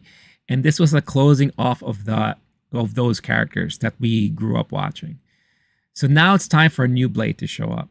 And a Marvel universe that has Daredevil, that has Moon Knight, that has Punisher, that has Kit Harington, who's supposed to be the Black Knight, right? Having a universe that has no Blade makes no sense. So I'm sure they'll figure something else with Blade. And I hope they do, because Blade is such a wonderful character in the DC universe. All right, more news about Daredevil from Vincent D'Onofrio, Kingpin himself.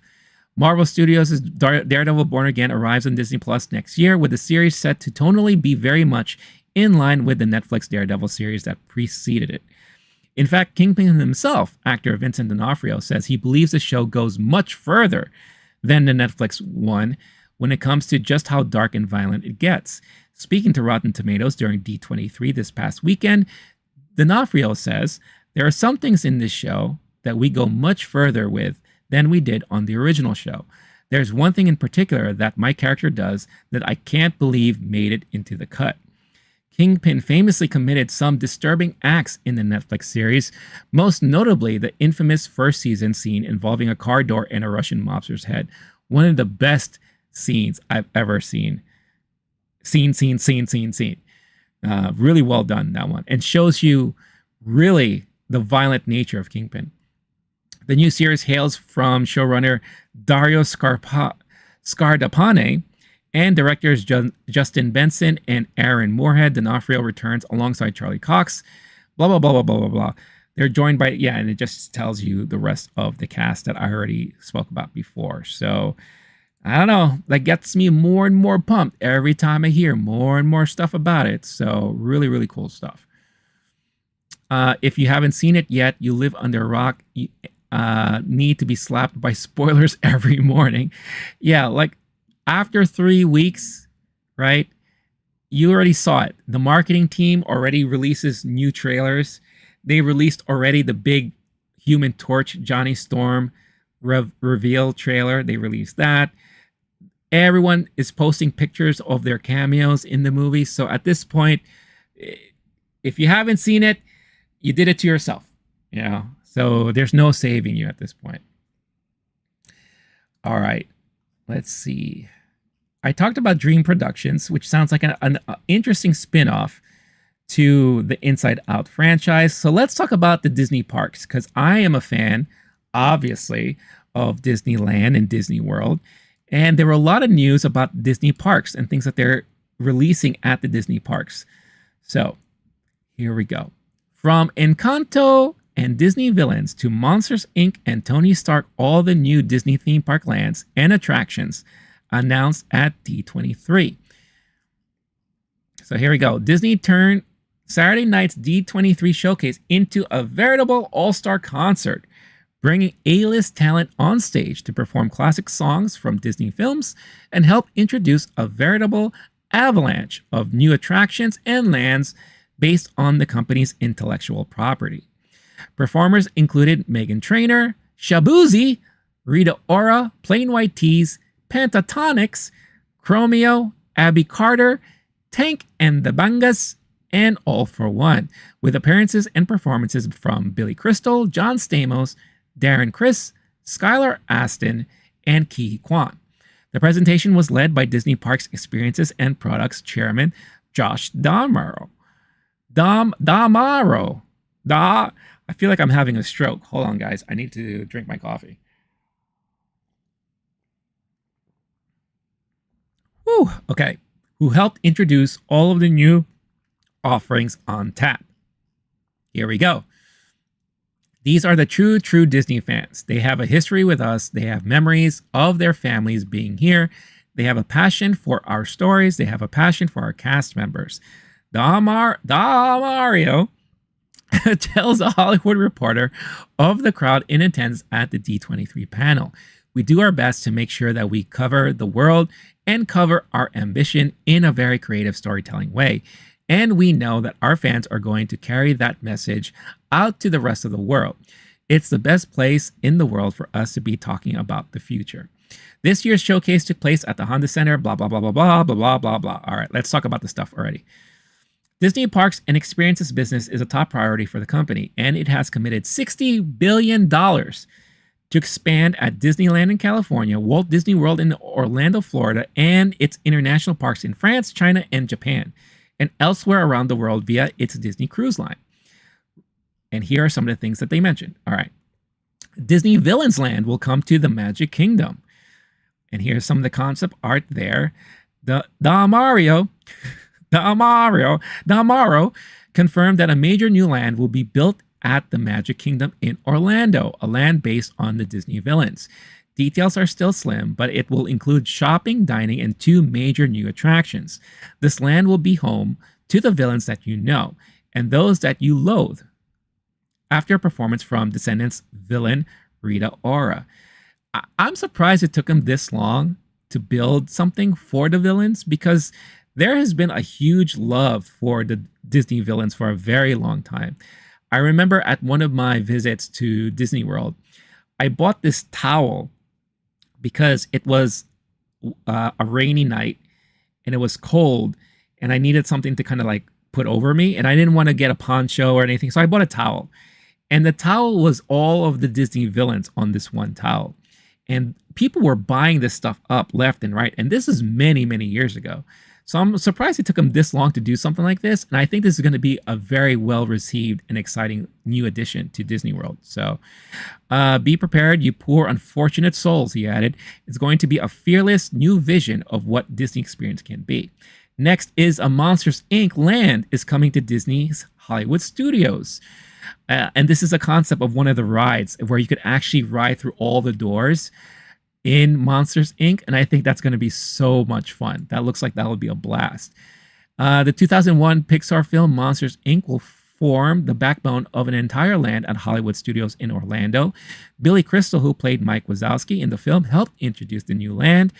Quote, when they showed me the character, it was just that one big eye and those big legs. And I thought, oh my God, it's CBS walking, Crystal quipped on stage. The land will bring humans into the world of Monstropolis,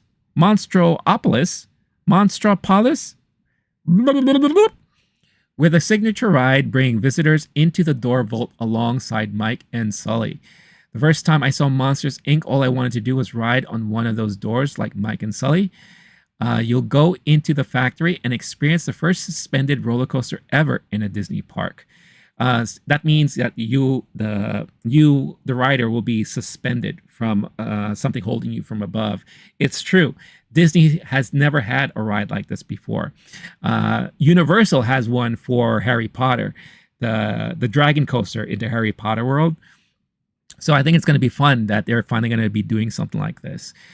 You go into the factory and experience the first suspended coaster, blah, blah. Remember in the movie how those claws grab the doors and hoist them up into the air to take them away? We're doing that too.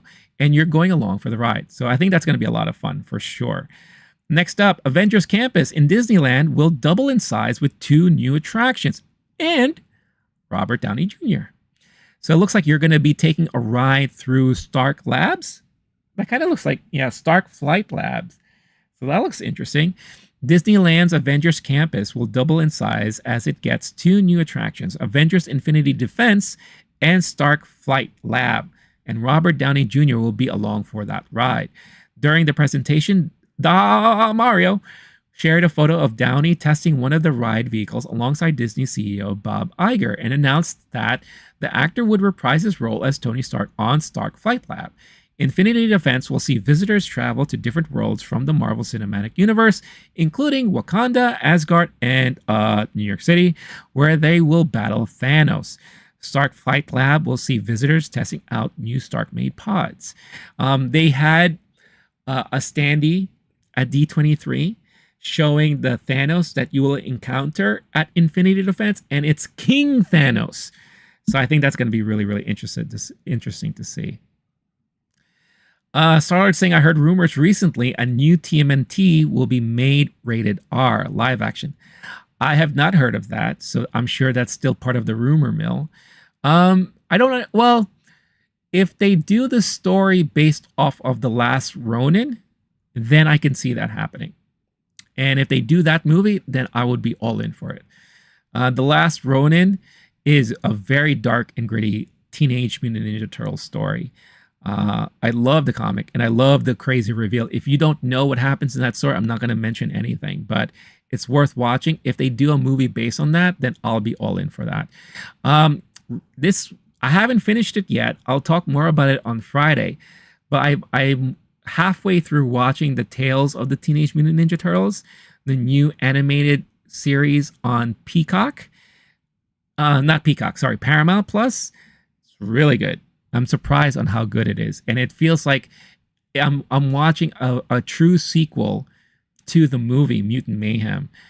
Even though the animation is a little bit more just traditional animation, it's fun.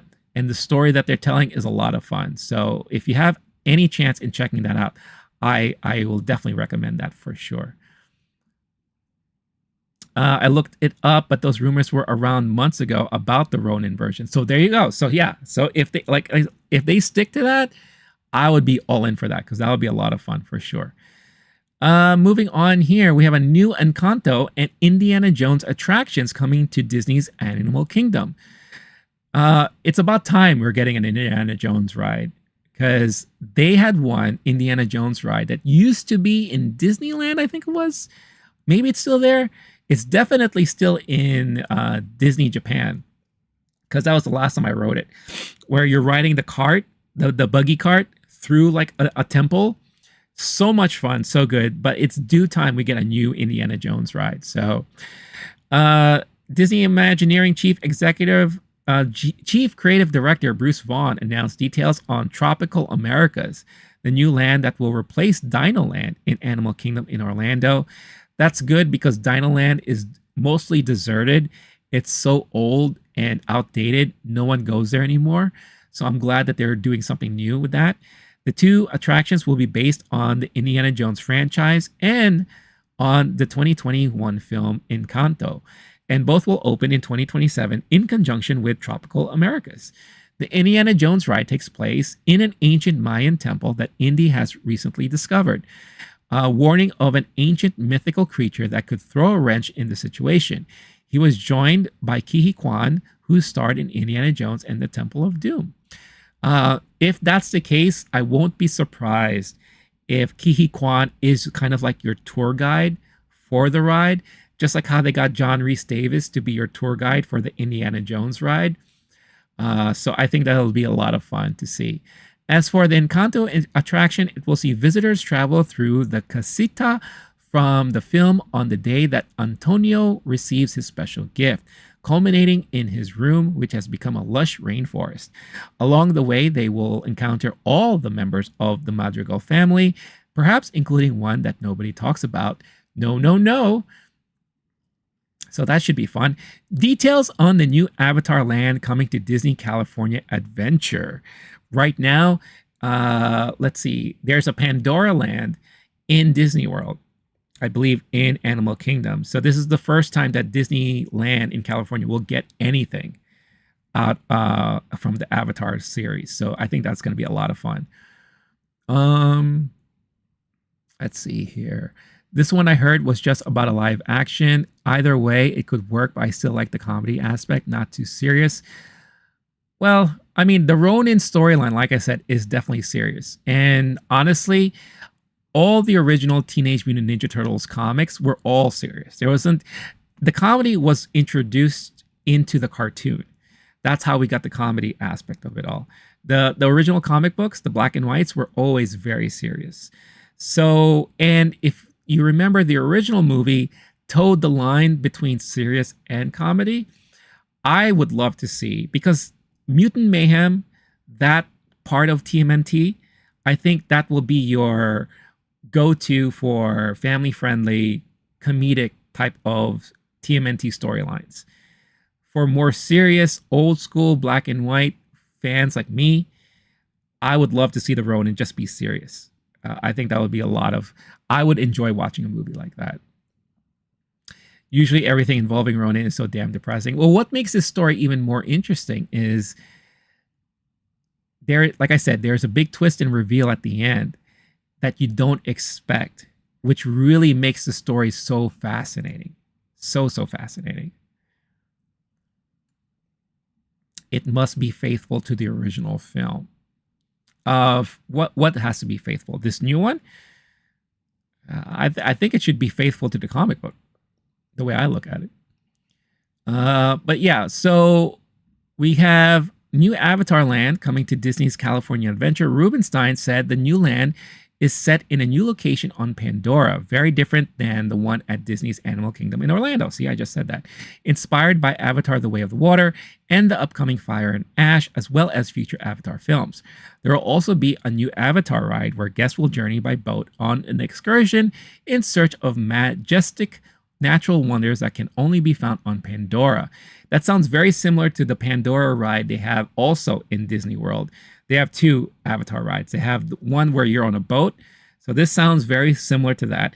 And then they have one where you're actually flying one of those bird creatures, those things, where you're up against like a giant screen and it's like a motion ride.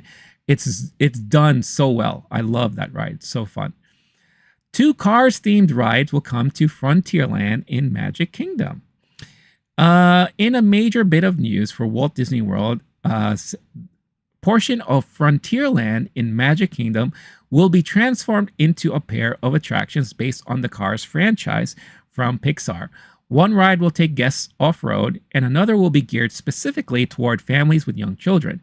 The American West has always been about keeping your eyes on the horizon, believing in yourself, carving your own path, and striving towards success. That goes for miners in the mountains, bears from the country, a princess from the bayou, or a race car from the big city. But the addition may bring some controversy along with it, as the new attraction will replace a historic Disney World location. I read about this before. To make way for this completely new frontier, the rivers of America and Tom Sawyer Island will be transformed into vast and rugged terrains for a rally race with some of the world's most iconic racers, the company said. So yeah, as someone who's been to Disneyland and Disney World for many years and many times, Tom Sawyer Island and Rivers of America is a very old school attraction at these places. I also will say it's a very outdated attraction because the story of Tom Sawyer is also very outdated. So I'm okay with them switching things out. It's the same reason why they had to switch out, what is that? The Thunder Mountain or something like that, because it's based off of the movie that is very controversial and Disney kind of disowned this movie, Song of the South, and they changed it into The Princess and the Frog ride. So I'm okay with them switching them out and updating things because, like I said, it's outdated. The last time I was at Disney World and Disneyland, those attractions were not very well utilized. Not a lot of people care about it. If anything, they treat it like it's a small world. And if you need a break, this is like the perfect way to take a break. The only exception is that it's outdoors and not indoors. So if you're trying to escape the heat, you wouldn't go to Tom Sawyer Island or Rivers of America. So it will be interesting. I think it's time. You have to kind of like update some stuff. But I'm sure the Disneyland and Disney World purists out there will have something to say about that. A Coco ride is coming to Disney's California Adventure. It was revealed that a new ride inspired by the film Coco will come to Disney California Adventure, with the groundbreaking set to begin in 2026.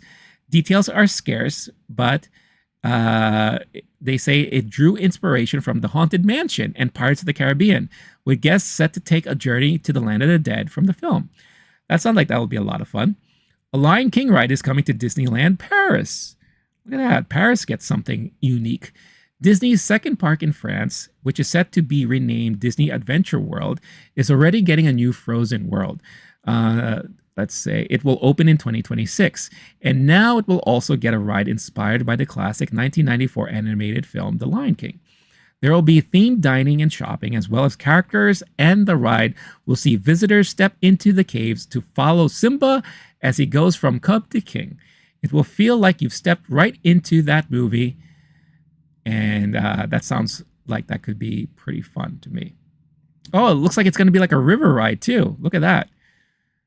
Those are always fun.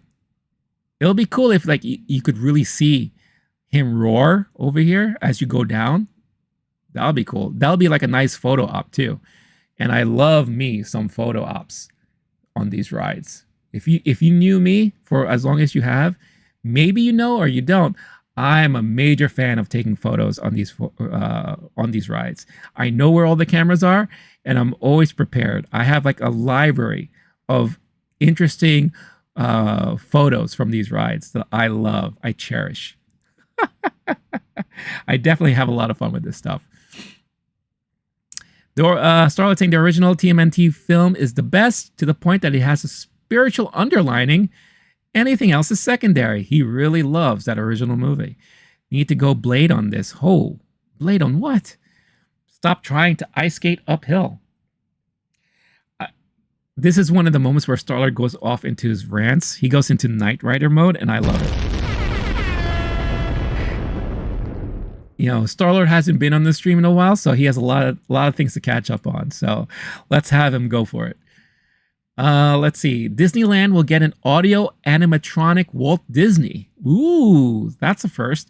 For the first time, an audio animatronic version of Walt Disney will come to a Disney park, wherein Disneyland debuts Walt Disney, A Magical Life, as a show in 2025.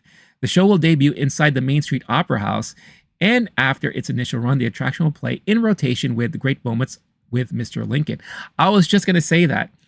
They have like the Hall of Presidents, and they have this thing where Lincoln talks to you and all that. I feel like that's also very old and outdated. Why don't they just replace that whole thing with just Walt Disney? So I don't know. They should just change the whole thing. It said that creating an animatronic of Walt Disney is an idea that's been whispered in the hallowed halls of Imagineering for years, maybe even decades now. We are finally ready. Roy Disney was in the crowd, and D'Amaro said that the Disney family is on board with this new show. So they got the full backing of the Disney family to be okay with all that stuff. And I think that's going to be cool. So there you go. That's a lot of stuff revealed at D23. Lots of stuff. And it's a little bit for everybody, for all the Disney fans out there. You had your Marvel stuff. You had your Star Wars stuff, you know. You had your Disney park stuff. You had your Pixar stuff. You had your Disney live action, Disney animation, everything. Everything. And that's one of the reasons why I feel like they went really hard this time. And I feel like they kind of had to, in a way. And it outdid everything that they tried to show at San Diego Comic-Con, in my opinion. So really, really cool things overall. So yeah, so if you're watching this live or on replay, I'm dying to hear what your thoughts are about everything that they announced and everything that they talked about at D23 this year. A lot of good stuff and worthy of a recap of it all. So very, very fun. Let's see. Star-Lord saying the comics were in black and white with color masks. No, actually, the black and white, they didn't have any color. That was later on, I think. To make the live action of that film will have no saturation. I am the Knight Rider. There you go. Yes, the Knight Rider has spoken. He has come through.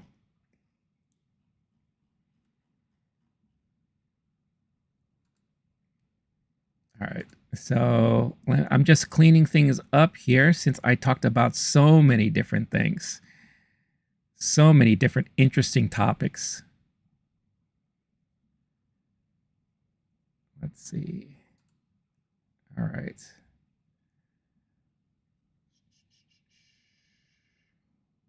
So yeah, I'm excited for a lot of Disney stuff. Hopefully you are all excited as well. But yeah, I'm going to be wrapping things up in about 10 minutes. So anything you guys want to talk about, feel free to let me know. And as always, I appreciate everyone here on the stream. Don't forget, hit that like button. Would greatly, greatly appreciate it.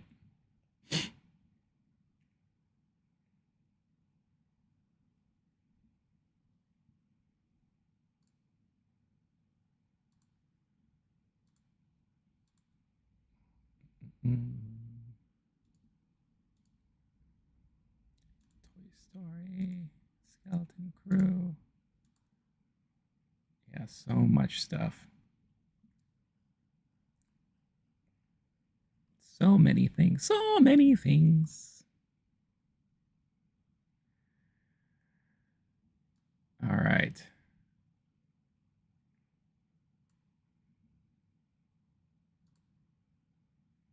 Oh, you know what I haven't done? I haven't looked at my phone in a while. Hopefully nothing has blown up. Let's take a look. We'll have some phone checking music.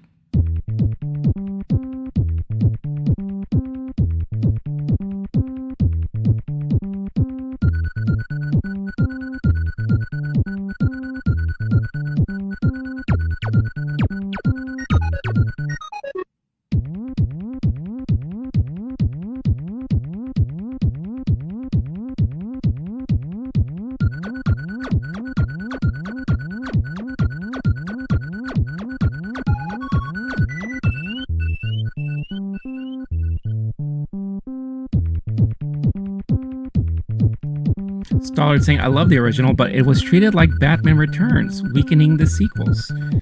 Yeah, I think that's a sign of the era too. You know, like, because of the success of Batman, you know, everyone was really trying so hard to capture those moments, right? Teenage Mutant Ninja Turtles was something that was, I guess, a byproduct of that, but it worked. They did a good job, but the rush to create a sequel and the rush to put it out there, that's what hurt it, you know, and that's how you got like a very dummied down version of the movie. Plus, I don't know if you remember back then, there was a lot of backlash about violence in not just video games, but in cartoons and all that. So to appease the parents, they stopped allowing the turtles to use their weapons. So if you notice, they may be carrying the weapons with them, but they never used it once in any of the fights. It became more slapstick, you know, and I think that's what really hurt the movies moving forward. Secret of the Ooze is definitely a movie that is more campy and cheesy, you know, but there's something about it that I love, like the whole Vanilla Ice thing I thought was funny, but it was definitely goofier. And it definitely was it definitely got a poor treatment. And then the third one, oh my gosh, the third one was also around the time when I think the whole Turtles thing was dying down, and they did the whole time travel thing, and it was just more comedy than action. It was a hot mess. It really was. And it was a shame because the first one, I won't call the first one a masterpiece, but the first one was actually well done. It was well done. It serviced the fans of the original comics, and it serviced the fans of the cartoons. And it had a little bit of everything, right? Plus, you gotta love Jim Henson. He helped create like the moving mouths on the turtle costumes, you know, and everything just worked well overall. And it's a shame that they were never able to capture those moments all over again. And the same, like you said, the same could be said with Batman. It's all about selling toys. It's all about getting sequels out there. And that was the focus over the quality of the movies themselves. So, yeah. I still like it, but it drives me crazy knowing they are wasting their weapons. Yeah, I mean, again, they had to appease the parents. They also had to make sure they created products that will lead to toy sales and all those. And that's just what happened, you know. Same thing happened with the Batman movies. It's unfortunate, you know, how the change in focus became more monetary over quality, right? So, but that was the time. That was also the time. That's why, like, you know, when we are in this moment of Marvel Cinematic Universes, right? Like, I never thought we would get to this point where, and I'm not saying right now, I'm saying like before Infinity War, before Endgame, as we were being introduced to the Marvel Universe, starting in 2008, I never thought we would get a serious take on these superhero movies, on these comic book movies. I never expected it, right? We would get splatterings of it in the past. You know, the first Blade movie, the Crow movie, the Brandon Lee Crow movie, right? But then we also got movies like Tank Girl, which also, like, when I was watching Borderlands, it reminded me a lot of Tank Girl, just how bad that movie was. You know, we got movies like that. And then eventually we got the X-Men, which some people like it. Some people kind of say like, hey, it's kind of cheesy and campy. Yeah, it is. It's a sign of the times too. But where we just got Iron Man and Hulk, Iron Man 2, First Avenger, like, these movies were well done movies. And I was never expecting that. Up until we got the first Avengers movie, you know, and then moving forward, all the other things that we got, it's just phenomenal. It's unbelievable that we were able to get that moment in cinema history. And I was never expecting it. I never thought we would get to that point with everything that we got before. That's why it kills me when I see movies like Madam Web or Borderlands that pushes things backwards with all the things that we were able to achieve going forward. And then we get movies like that. That reminds me of the crap that we used to get back in the day. So, yeah, it's funny. It's funny times. It was the internet back then suggesting the opposite of a Sonic the Hedgehog makeover.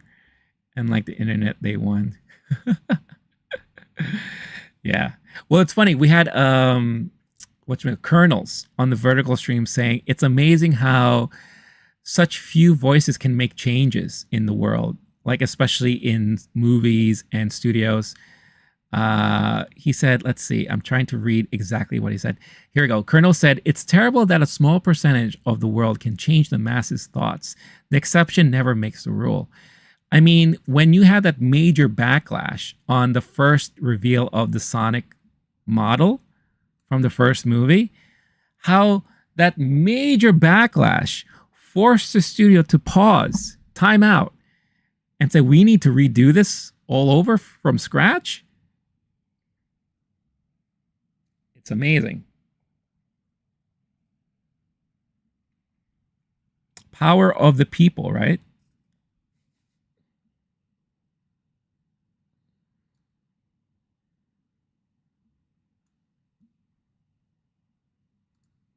Power of the people. All right, everybody. I'm about ready to wrap things up for the day.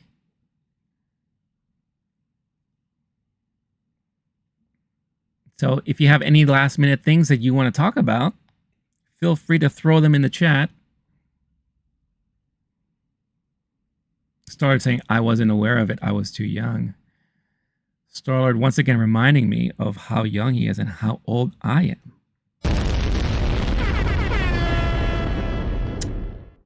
Thank you for that.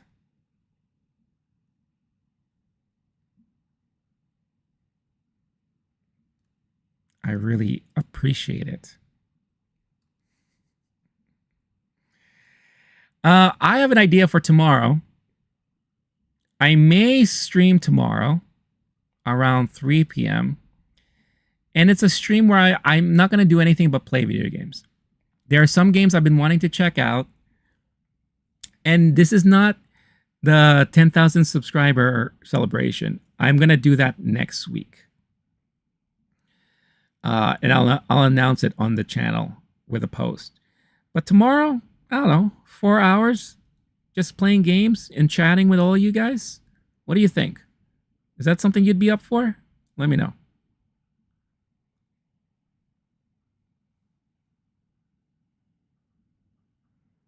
Oh, you know what's really funny? In the new Tales of Teenage Mutant Ninja Turtles show on Paramount, I guess they were able to get the whole cast back, voice cast back, with the exception of Jackie Chan. So in order to address that, they created a storyline that, if you remember the movie, he formed a romantic relationship with that fly, with that bug creature. And they said that that creature wanted him to get more in touch with his roots and wanted him to speak more like a rat to get more in touch with his roots or something like that. So whenever he shows up so far in the show, he speaks like a mouse.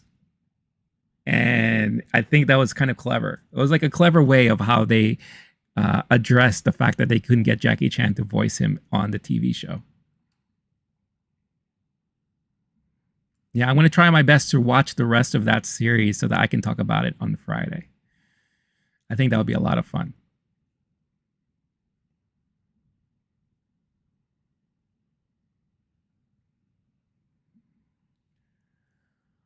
All right, y'all. I think this is a perfect time to close things out for the day. It is time for me to bid you adieu. Adieu to all of you. But before I go, I definitely want a huge shout out to everyone.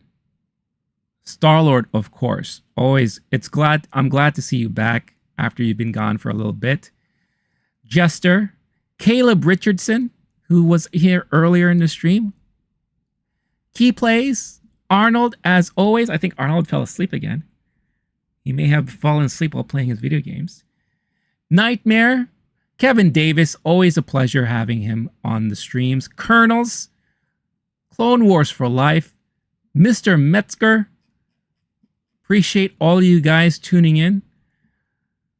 Starlord saying all the while how the hell they managed to make Mario Brothers. Are you talking about that Mario Brothers movie? The original one from the 90s? Oh, I know how they made that. And that could be a stream on its own. But save that for another day. So, like I said, I may be back tomorrow playing some games here on stream. And I'm just going to use that time just to hang out and chat with you guys, talk about anything. So we'll have a moment. If I do that, I'm going to be live same time, 3 p.m. for I don't know how long. I'll make an announcement on the channel about the 10,000 subscriber celebration stream, which will be like a 12-hour stream. I'll do that next week. And then my normal scheduled stream for Friday, where I'm going to review the new movie Alien Romulus. I'll be reviewing the Teenage Mutant Ninja Turtles series from Paramount. And if there's anything else I watched, I'll make sure to review it on the Friday show. So, with all that being said, stay cool, stay classy, stay safe. I will catch you all in the next one. Goodbye, everybody. Stollard saying the original Super Mario Bros. Was a sex movie with strippers in the Mushroom Kingdom. Well, I guess we all know what he's going to be watching after this stream. I'm gonna go. All right, y'all. Peace out. Catch you next time. Bye-bye.